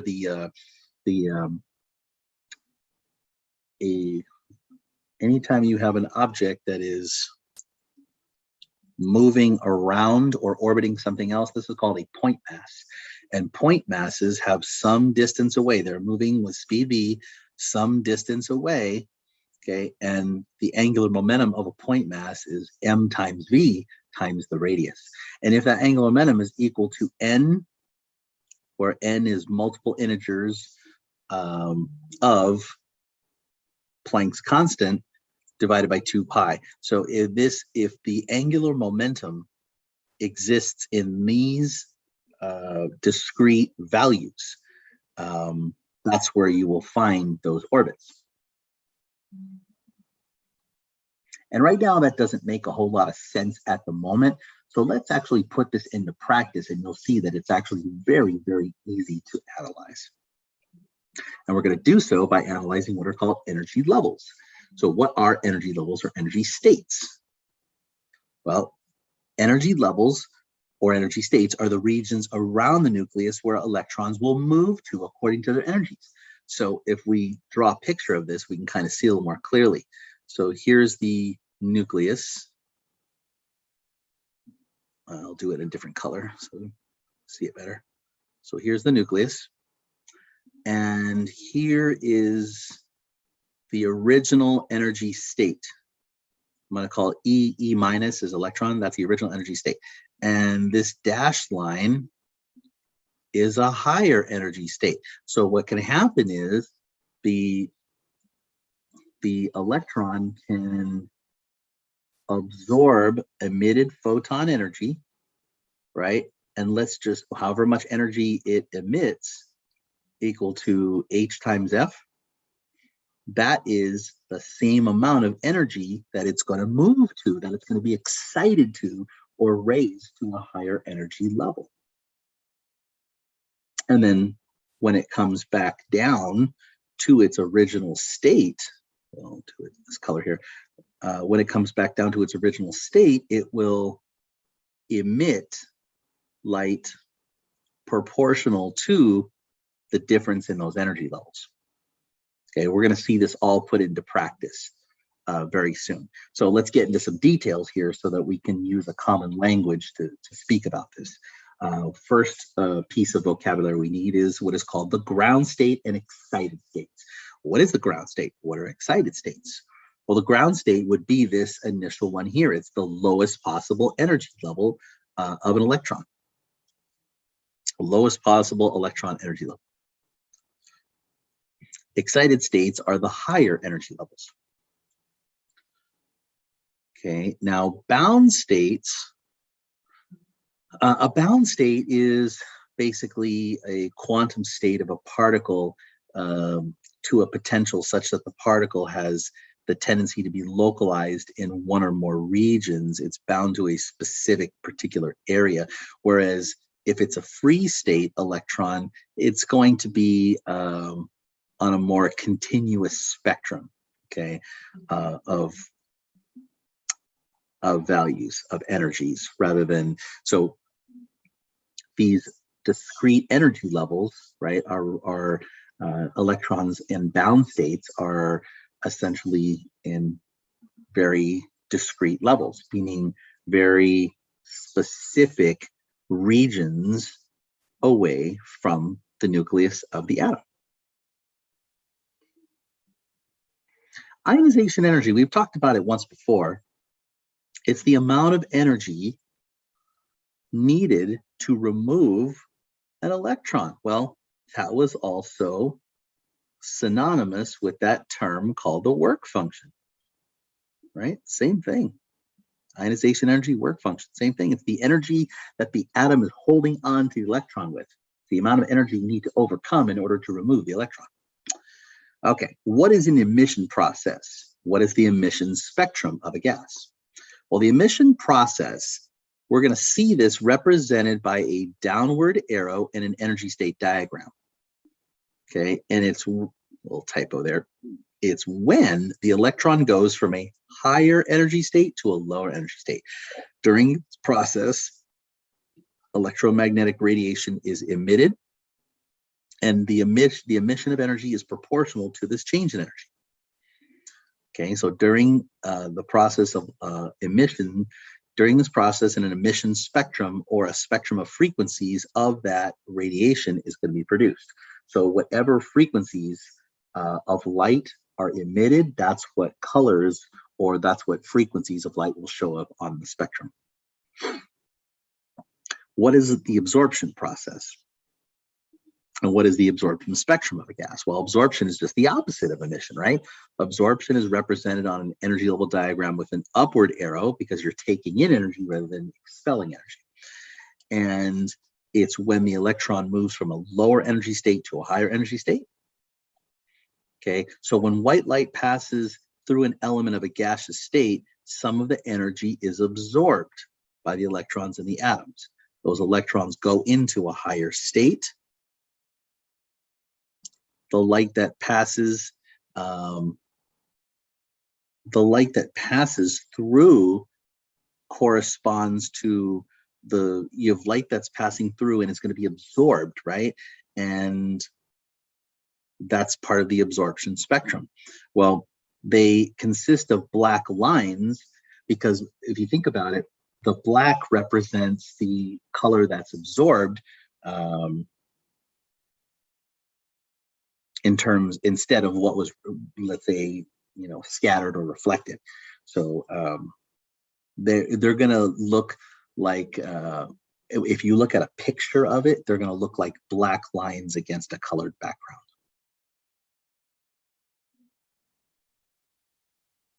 What we see in this particular image is what's called the Balmer spectrum, which is the emission spectrum for hydrogen specifically.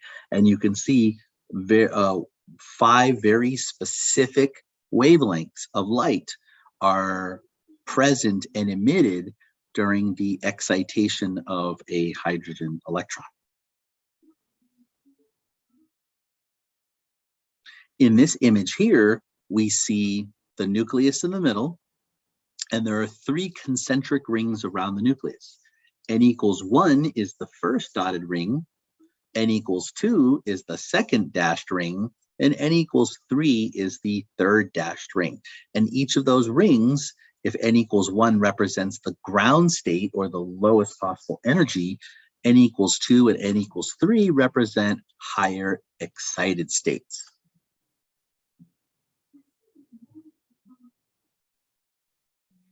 This image also shows a very good example of white light being passed through various gases. So if we pass white light through hydrogen, helium, neon, sodium, and mercury, we're going to see the following emission spectrums. Note that the colors and wavelengths of light that are emitted are very, very specific to the type of material that is being excited and the type of electrons in that material that are being excited. So each material, the electrons in each material are going to have a very different emission spectrum.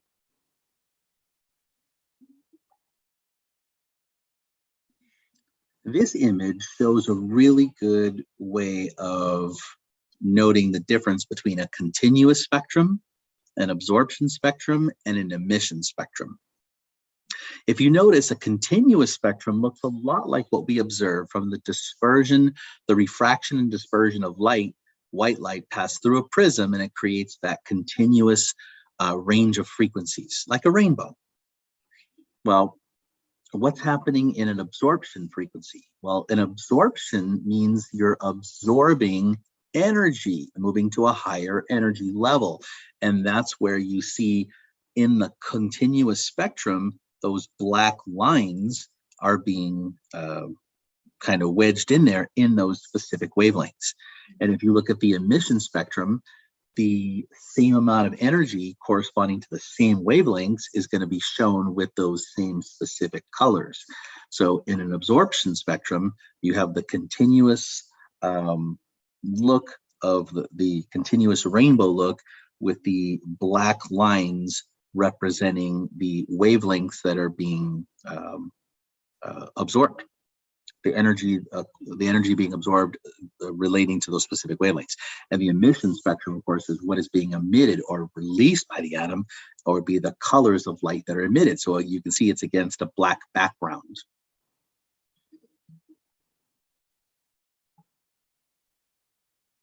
Let's take a look at some examples and put this into practice. Example number 1. The diagram shows 4 energy levels of a hypothetical atom. Suppose that this atom is initially at the ground state. Which of the following is the energy of a photon that could be absorbed by this atom? Okay, so here's how we need to think about this. Look at the differences. The key to looking at these are referred to as energy level diagrams.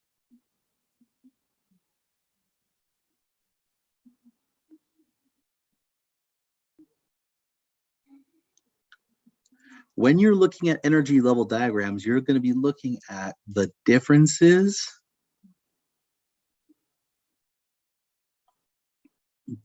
in energy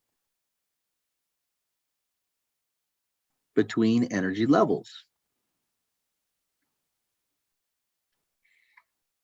So let's look at them. The differences would just be subtract the energies. Now, why the negative energy? Because you have to overcome energy in order to eject the electron, remember? This is the ground state right here.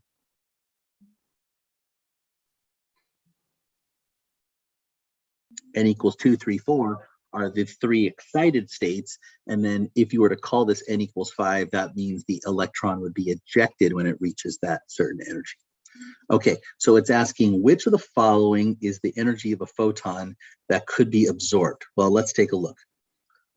Could the atom absorb 1 electron volt of energy? Well, notice the difference of energy here is 5 electron volts. So what would happen if the electron absorbed 1 electron volt? It doesn't reach the next level. See, when an electron reaches the next level, the next energy level, it is going to come back down to the ground state, and as it does so, it's going to emit light, right? It's going to emit some sort of frequency, some sort of wavelength of light, okay? But it has to reach a certain level. If it gets anywhere in between, okay, this emission of light will not happen. Think of it very similarly as rungs of a ladder. When you step up a ladder, you have to get your foot over the next rung. Otherwise, you do not raise your potential energy higher on a ladder. Okay, so similarly speaking, you have to get to the next energy level in order for the electron to move back down to its ground state and emit radiation. So you can see that this one here, 1 electron volt, is not possible because that would only take it this high. It needs to get at least this high, which is 5 electron volts away. So 1 doesn't work, 3 doesn't work, 4 doesn't work. But you can see that that's only getting it this high, and this high.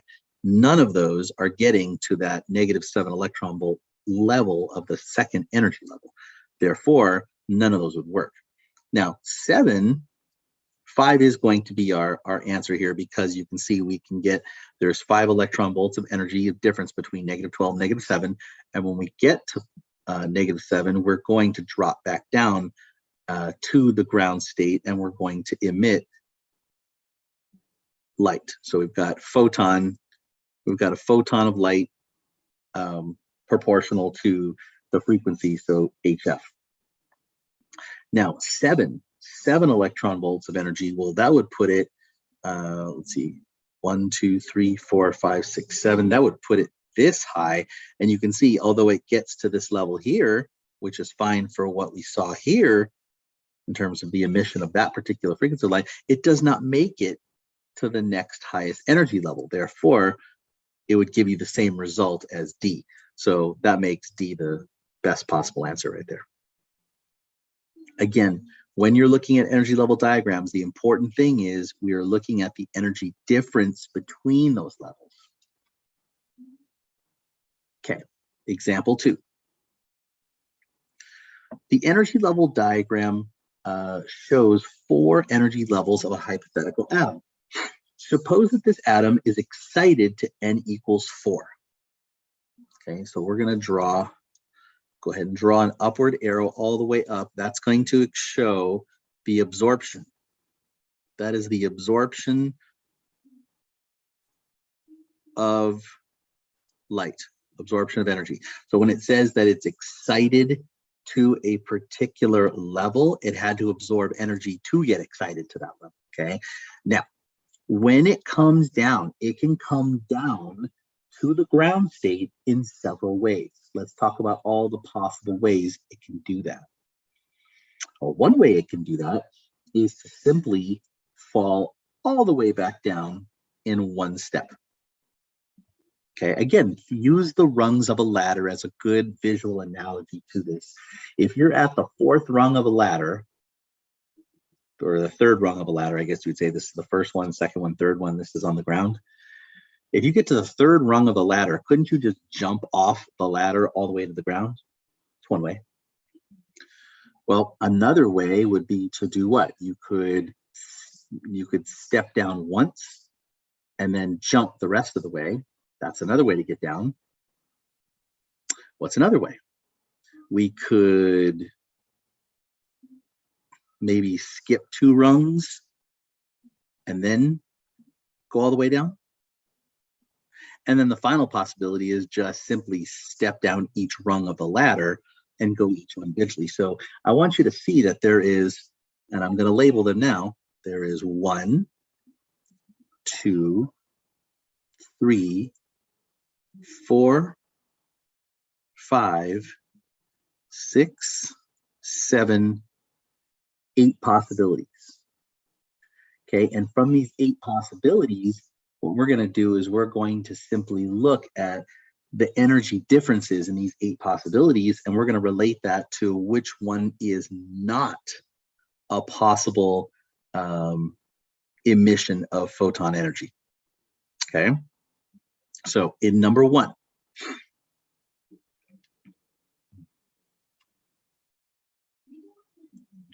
5, 6, 7, 8. Okay.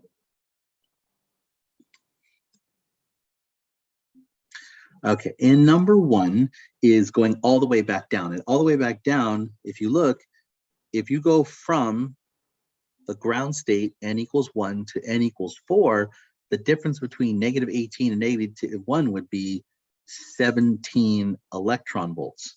That is not even an option here.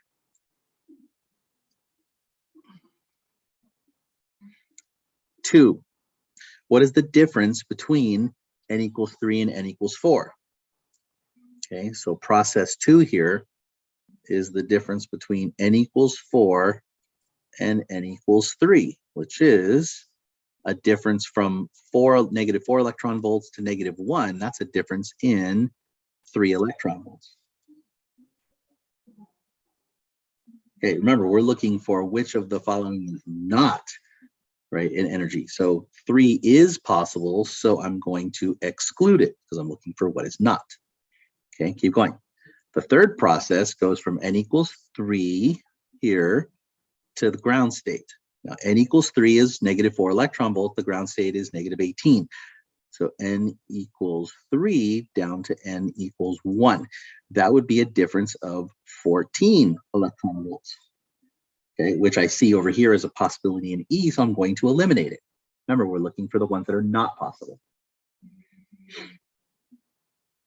Okay, now step 4. Process 4 is this one here, where it's going from n equals 4 to n equals 2. The fourth energy level to the second energy level.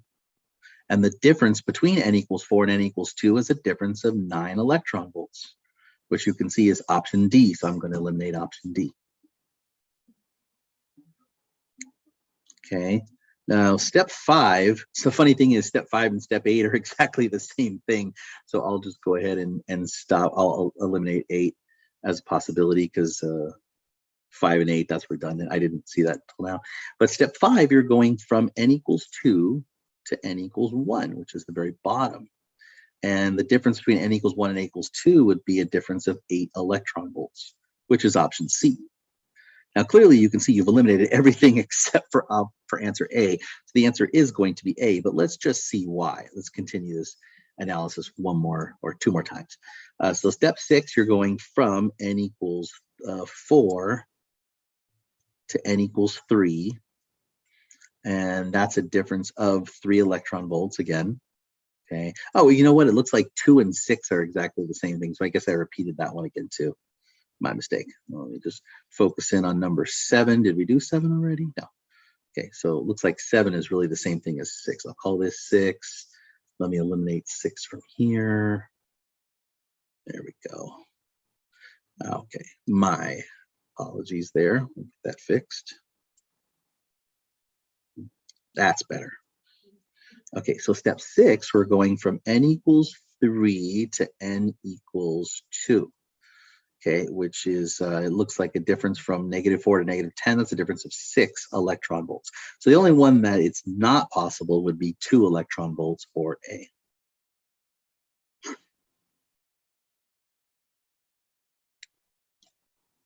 Example 3. The diagram shows 4 energy levels of a hypothetical atom. Suppose that this atom is initially at the ground state when it absorbs a photon with an energy of 13 electron volts. Which of the following is the energy of the photon that the atom could later spontaneously emit? Okay. So if the photon absorbs 13 electron volts, think about this. 13, you want 13 electron volts higher then negative 16 electron volts, which is down here. So 13 electron volts higher would put it all the way up here to n equals 3. So what we're saying is the atom gets excited to n equals 3. The electron is getting excited. That's the absorption.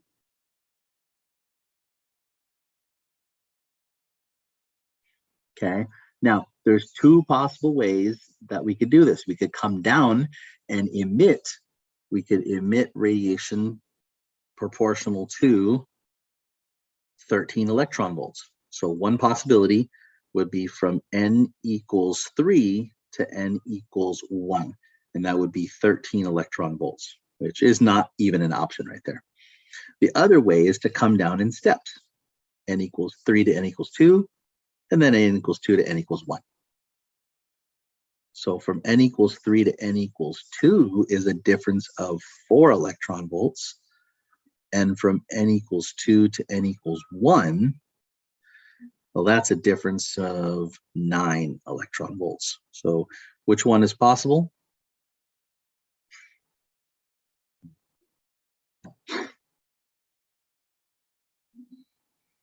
Nine would be another answer, but you can see 9 is not listed there. So 4 is the only one possible that we can actually list. You can see, ladies and gentlemen, the biggest thing we have to be able to do is just look at the differences in energy levels, look at the differences in energy between these energy levels, and that's what it's going to come down to mainly. There will be some HC over lambda calculations that we're going to be doing shortly, so stay prepared for that. Example 4. The diagram shows 4 energy levels of a hypothetical atom. Suppose that this atom is initially excited to the n equals 3 state. Let's go ahead and draw that on here. Now to go to the n equals 3 state, you're going, notice it's a difference. Oops. N equals 3 is negative 3 electron volts, and the ground state is negative 15. The difference, of course, would be 12 electron volts of difference. That's the absorption of radiation, right? Well, it could come down. It could come down as 12 electron volts. So it says, what is the lowest photon energy? Well, that's a pretty high photon energy right there, so that's not possible. So what's the other possibility besides coming down in one step? You could come down in staggered steps from n equals 3 to n equals 2, and then n equals 2 to n equals 1. Okay, so from n equals 3 to n equals 2.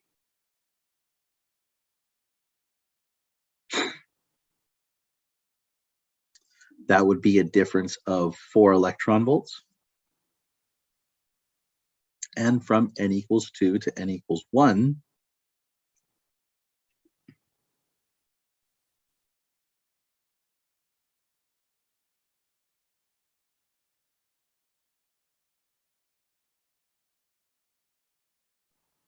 that would be a difference of, let's see here, 8 electron volts? Okay. Oh, my mistake. I misread the question. That happens sometimes. Okay. It says, what is the lowest photon energy necessary to ionize? Ionize means ejected electron completely. Ejected electron. Well, what does that mean? If you're getting to n equals 3, aren't you 3 electron volts away from being ejected? That's the difference right there.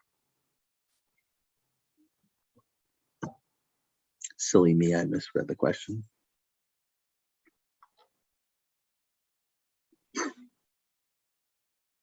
Example 5. The diagram shows 4 energy levels of a hypothetical atom. Suppose that this atom is initially at the ground state when it absorbs 2 photons. The second photon is absorbed soon after the first. After the second photon is absorbed, the atom is ionized. Which of the following could be the energies of the 2 absorbed photons?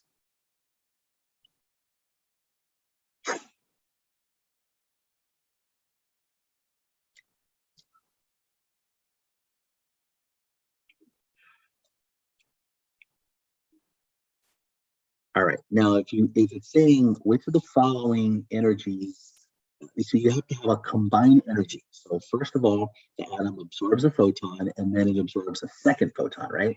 So it's saying which combination of energy differences from those two photons would cause the atom to be ionized. But the atom to be ionized, the electron has to leave completely. Notice the difference in energy level to ionize the atom is 17 electron volts. That's the ionization energy. That's the work function. The work function is 17 electron volts, or ionization energy, 17 electron volts. That's how much energy you need to overcome in order to ionize the atom. Therefore, what are the only possibilities that are going to get you the 17 electron volts? Let's go through and process of eliminate what we cannot do. So is the first, let's look at A. If the first photon is 2 and then the second is 15, you can see that all of these particular numbers add up to 17. However, the first one's not possible because if you absorb 2 electron volts of energy, it only gets you this high, which is not high enough to get to the next energy level. You need to get to the next energy level before the next one is, before the next photon is absorbing energy to keep raising it to higher energy levels. So 2 is out. The difference, notice the difference here. I want to write some of these numbers down here. The difference in these energy levels would be 8 electron volts. The difference between those energy levels is going to be 6 electron volts. And the difference between these ones will be 2 electron volts. And the difference here would be 1 electron volt. So I can't use B because 6 would only get me that far. Again, not high enough to get to n equals 2. So A and B are out. C, now C could work because C, if we absorb, the first photon absorbs 8 electron volts of energy, that would get you from -17 to -9, which is to the next energy level. Okay, and that would allow for the second photon to absorb energy to complete the remaining 9 electron volts to get it ionized. So indeed, it looks like C is going to be the possible answer. But let's take a look at the other one here. Now it looks like we have a typo here. D and C appear to be the same. So I'm going to go ahead and eliminate this here because that's really the same answer as C. But E, what would happen if we first absorb 9 electron volts and then 8?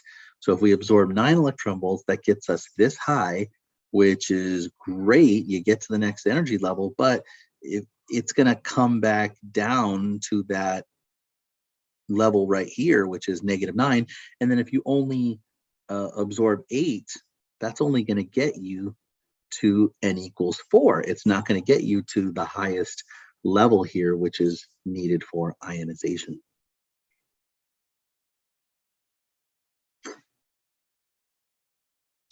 Example 6. The diagram shows 4 energy levels of a hypothetical atom. A gas is made up of these atoms is initially in the ground state when it is irradiated with photons having continuous energies between 10 and 14 electron volts. Which 3 photon energies could the gas then emit? All right, so let's look at the possibility. All right, so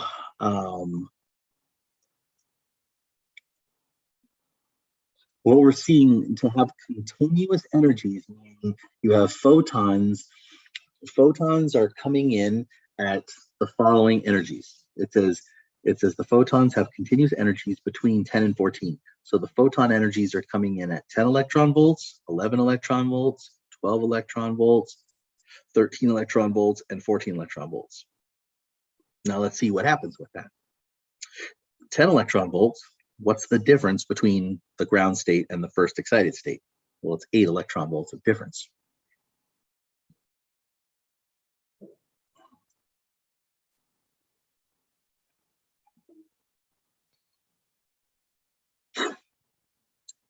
Four electron volts of difference. 3 electron volts of difference, 2 electron volts of difference.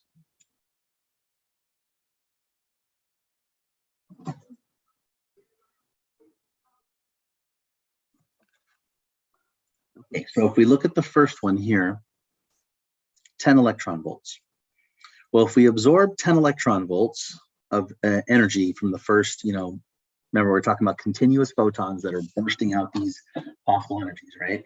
Well, what would that give you? 10 electron volts, 1, 2, 3, 4, 5, 6, 7, 8, 9, 10. That would get you this high, which means the electron would then come back down to this level here. But then from n equals 2 to n equals 1, it would emit radiation proportional to that difference in energy, which is 8 electron volts of difference. Okay, so that's definitely possible. 8 electron volts is possible. Now, 11. Notice if you emit, if you absorb energy 11, that's only going to get you this high, right? Which is going to result in the exact same thing as before, which means it's going to come back down here, but you're only going to emit radiation proportional to the difference between n equals 2 and n equals 1. So 10 and 11 electron volts kind of give you the same result. All right, now what happens when we emit,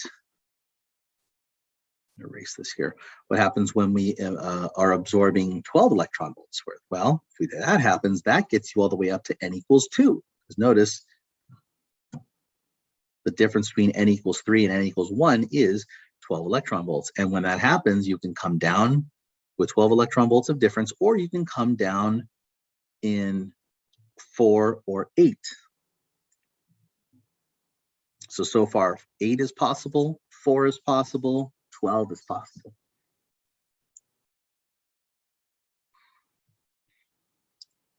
Eight is possible, 4 is possible, 12 is possible.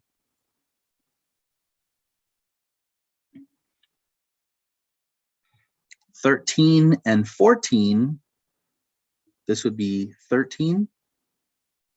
But notice it's just going to make the electron fall back down to n equals 2, which is going to get you the exact same emission possibilities from n equals 3 to n equals 2, and then n equals 2 to n equals 1.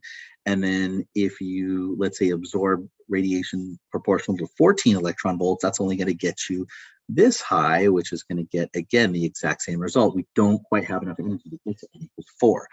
Therefore, these are the only possible photon energies that could result from emitting, from absorbing, energies continuous between 10 and 14 electron volts. So the only ones possible are 4, 8, and 12.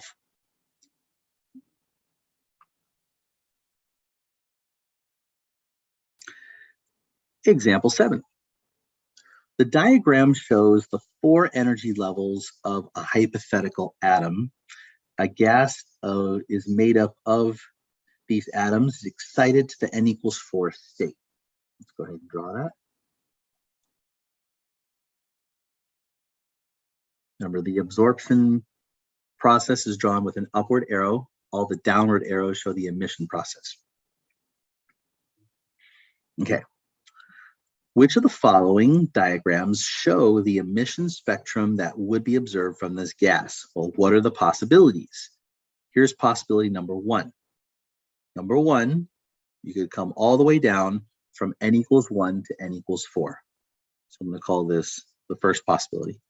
So the first possibility is to go from n equals 4 to n equals 1, which is a difference of, let's see, from -1 to -15, that's a difference of 14 electron volts. Okay, now the next possibility is to go from n equals 4 to n equals 3, and then jump all the way down from n equals 3 to n equals 1. I'm going to call this process 2 and process 3. Now 2 is going to be going from n equals 4 to n equals 3. And the difference between those energy levels is 2 electron volts. And then process 3 would be n equals 3 to all the way down to n equals 1. And the difference between 3 and 1 is 12 electron volts.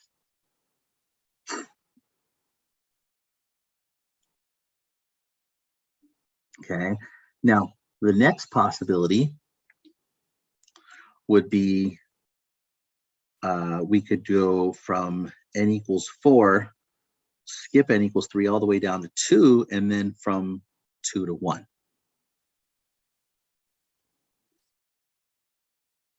Okay, and then finally you can come down each step like this. Okay, so these are my last remaining options. This I'm going to call number 4, step 4. This is process 5, 6, and 7. Or do I need a 7?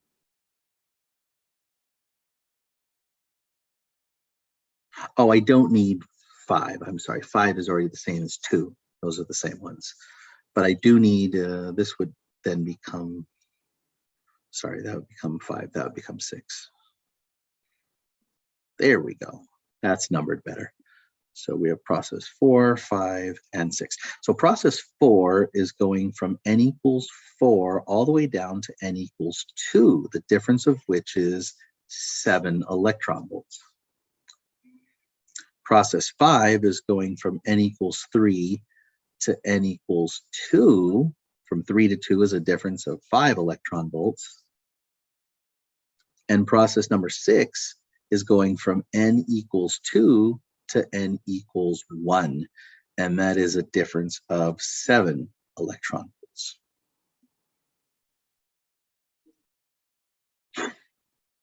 Okay, so what are the possibilities? You're basically going to look at those numbers right there. Okay, let's see. Now, notice every single answer has 4 or 5 lines. So you want to see if those 4 or 5 lines match up with those energies. So let's just use process elimination. A, you have a value at 4, 6, 8, and 9. None of those are a possibility. Okay, that's out. That's not even in our list there. Okay, how about B? You have 2, 5, 7, 12, and 14. 2, 5, 7, 12, and 14. There you go. There's our answer.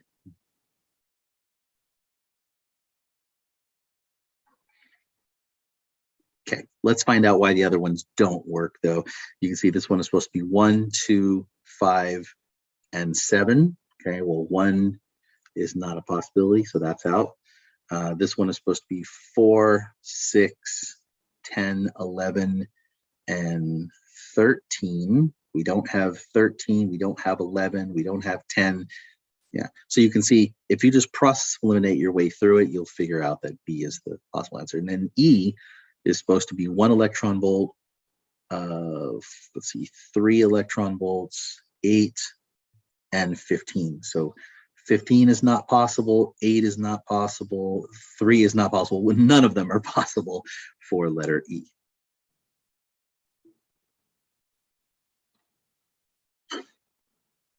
Example 8. In the energy level diagram shown, an electron undergoes transition 1, emits a photon of wavelength 1000 nanometers, and an electron undergoes transition 2, a photon of wavelength 250 nanometers. What is the wavelength of the photon during transition 3? So you can see transition 1 is going from energy level 3 to 2. And then transition 2 is going from energy level 2 to 1. Energy transition 3 is going from energy level 3 to 1. Okay, now here's the biggest thing you need to understand. Do not add the wavelengths. Wavelengths don't add. Energies do, however. The total energy in transition 3 would be the sum of the energies in 1 plus 2. So we basically have to figure out these individual energies, we'll add them together, and then we'll have our total energy. But we don't want just the energy in 3, we want the wavelength of photon during this. So let's find the energy first, and then we can figure out the wavelength.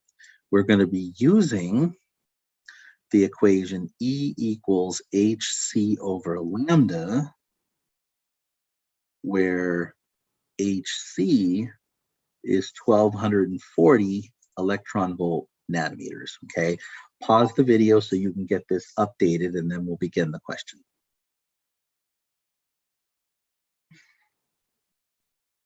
Okay, let's begin. Now, to find the wavelength using this, you're going to first find energy 3, and then once we find energy for transition 3, we'll just go ahead and swap that out, and you will have found the wavelength. Okay, so first let's figure out the energy 1 and 2, because you got the wavelengths. Let's figure out the energies. So energy 1, we'll call it E1, is going to be hc over lambda 1.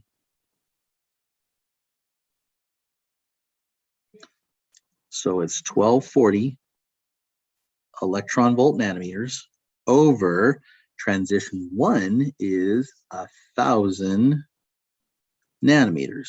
That's going to be 1.24 electron volts. Transition 2, hc over lambda 2. It's 1,240 electron volt nanometers over 250 nanometers. That cancels. When we divide 1,240 and 250, we get 400 or 4.96 electron volts. Okay, so that means energy 3 is going to be 1.24 electron volts plus 4.96 electron volts, which is 6.2 electron volts. Finally, we're going to take our equation for energy 3. That's equal to hc over lambda 3. Swap them out, and we can get the wavelength for transition 3. It's going to be hc divided by the energy for that transition, which is 1,240 electron volt nanometers over the 6.2 electron volts. You can see electron volts cancels this time. And when we take 1,240 divided by 6.2, we're going to get exactly 200 nanometers, which is in the ultraviolet spectrum.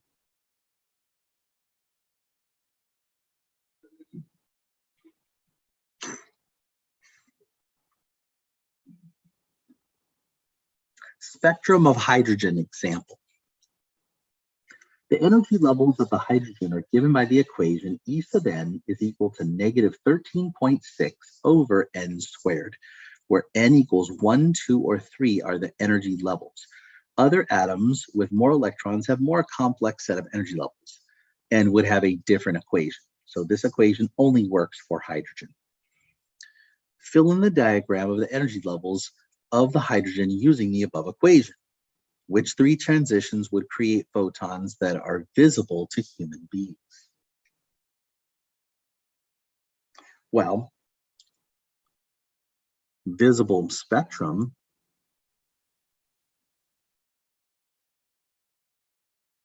the visible spectrum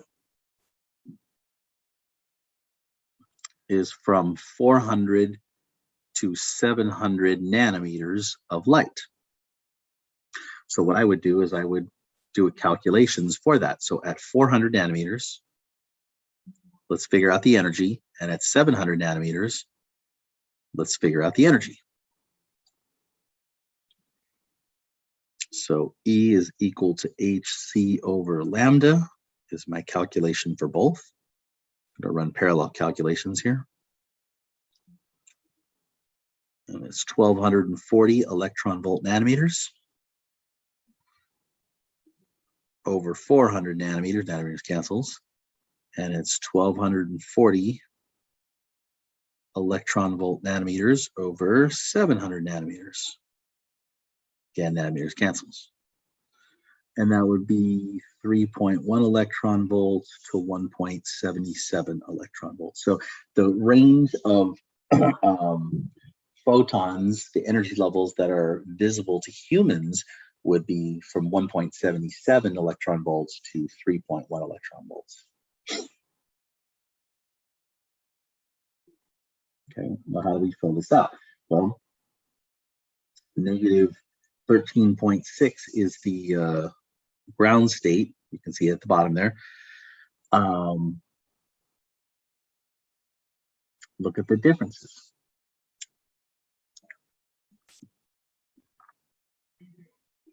Well, let's see what these transitions could possibly be. What if we did, now keeping in mind using the equation, lambda equals hc, which is a constant, over E. Higher energies or bigger energy differences would have lower wavelengths. You can't be lower than 400 and see it. Okay, you're not going to see something in the ultraviolet spectrum. So higher energy differences will give you ultraviolet transmission or emission of light. So the only way I'm going to get visible, to be visible to humans, seen by humans, would be lower energy differences. Lower energy differences would give you higher wavelengths. And so that's the experimenting that I'm going to do here. I'm going to try going from, let's say, n equals 5 to n equals 2. Let's start there. But let's fill this out, by the way. Using the equation right here, where n is the energy level, so I would use negative 13.6 over 2 squared, so over 4. And if I go negative 13.6 divided by 4, I get negative 3.4 electron volts. Okay, that's to get n equals 2. To get n equals 3, I'm going to take negative 13.6 divided by 3 squared. So negative 13.6 divided by 9, and I'm getting negative 1.51. To get n equals 4, we're going to go negative 13.6 divided by 16, which is 4 squared.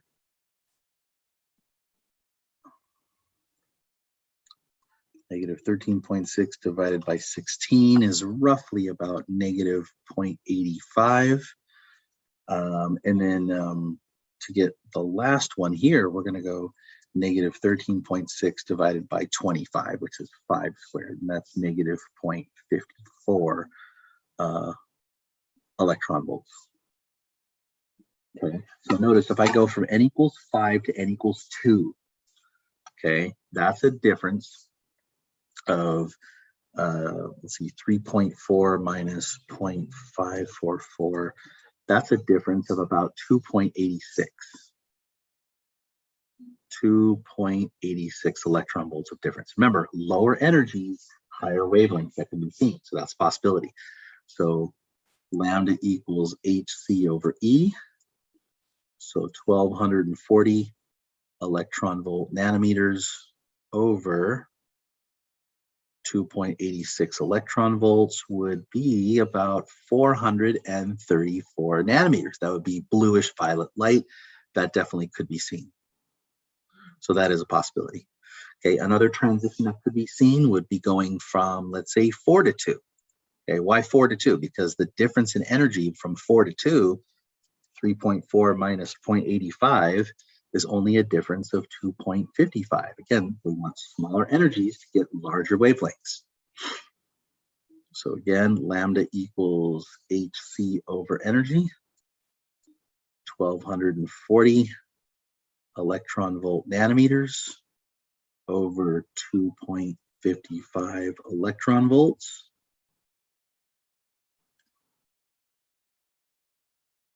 Would give you about 486 nanometers, which is kind of the bluish green spectrum. It's blue, kind of headed to green in terms of light. And then finally, another one that would be seen, I want a small difference in energy, right? So another small possibility of a transition would be from, let's say, 3 to 2, n equals 3 to n equals 2. And the difference from 3 to 2 would be 3.4 minus 1.51, which is 1.89 electron volts of difference.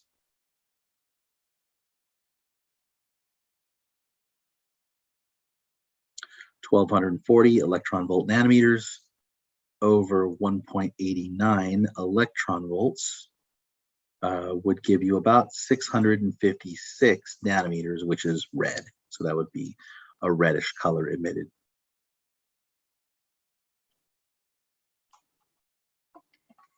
Okay, draw on the line spectrum where this would be. Okay, well, 434 is more of the violet.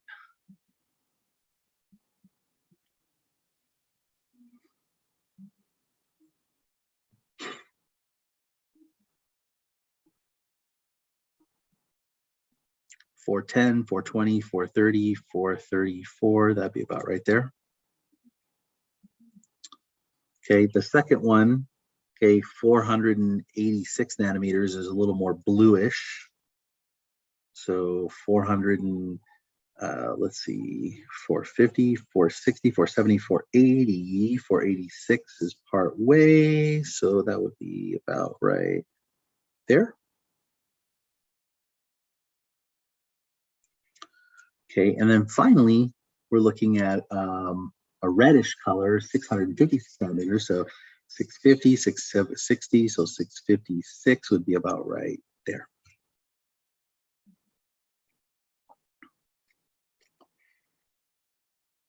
Okay, so it tells us here that yes, photons of wavelengths shorter than 400 can be dangerous to human skin.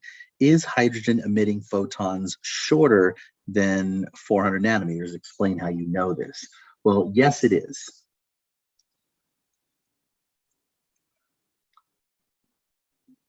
If you look above at the transition from n equals 2 to n equals 1, that is a difference of 10.2 electron volts. Higher energy, lower wavelength. Okay, and you can specifically calculate it just to see.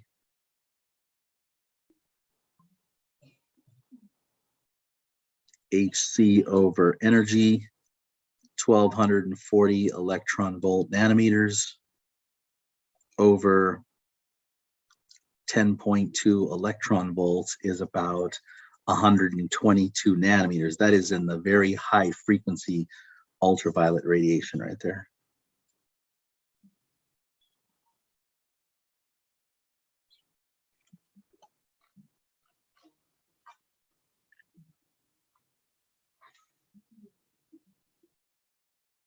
Section 27.6, particles are not just particles. What does de Broglie's wavelength say about the nature of electrons, protons, and neutrons? Louis de Broglie came up with an idea that basically said that, hey, wait a minute, if light, which was thought of in 1803 with Thomas Young's double slit experiment, if light can be interfering and diffracting and behave like a wave, and then Einstein 100 years later comes along with Max Planck's data and suggests that, wait a minute, light is also very particle-like and can be, and due to photoelectric effect experimentation, can be thought of as a particle. So light can be acting like a wave and a particle. Well, what about particles? Could particles have wave-like behavior? And how do you figure that out? It's very simple. It's very simple. He basically said that particles like electrons, protons, and neutrons can exhibit wave-like behavior. And what experiment showed this? Well, basically, particle diffraction. If you get particles to diffract and interfere, okay, and that's exactly what happened. In the Davis-Germer experiment, electrons were diffracted through a very super small slit, and they showed exactly the similar diffraction pattern that light showed in previous experimentation. What is the wavelength of matter wave, proton, neutron, or electron? Well, essentially you would use de Broglie's wavelength.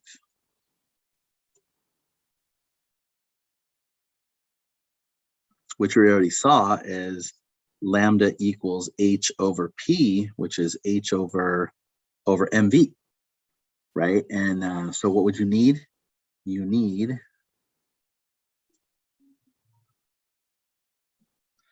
need Planck's constant, h, which is going to be 6.626 times 10 to the negative 34 joule second. Okay, that's given. But you need the mass of the particle, mass of the proton, neutron, electron, and finally you need its speed to get its momentum. But you would use the exact same equation that we modeled earlier. What does the amplitude of a matter wave represent? Well, the amplitude is the maximum distance the particle is going to move from its resting position. Let's take a look.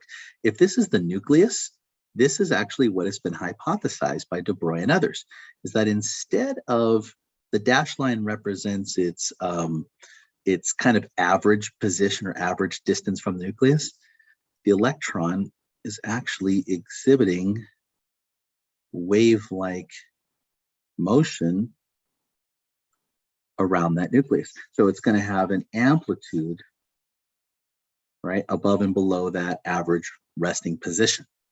And that's what the amplitude of a matter wave represents. It represents the maximum distance from that resting position.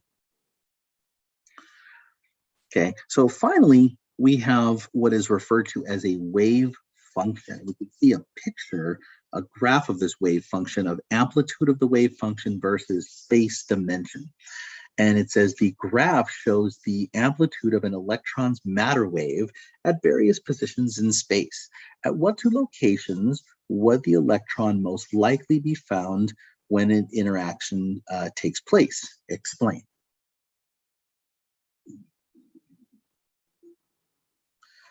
Well, the electron is mostly going to be found in these two spots here. We're going to label them X1 right here and X2 right there. Why is that? Because those correspond to the largest possible amplitude. So your maximum distance represents maximum probability of location. Okay. These represent the greatest amplitude, which represents the greatest possibility and the greatest probability you will find an electron at those locations. Okay, I hope you found these notes to be useful. Please remember to put any question marks next to things you do not understand so that we can actually go over these in class. Remember to pause or rewind as needed. Thank you.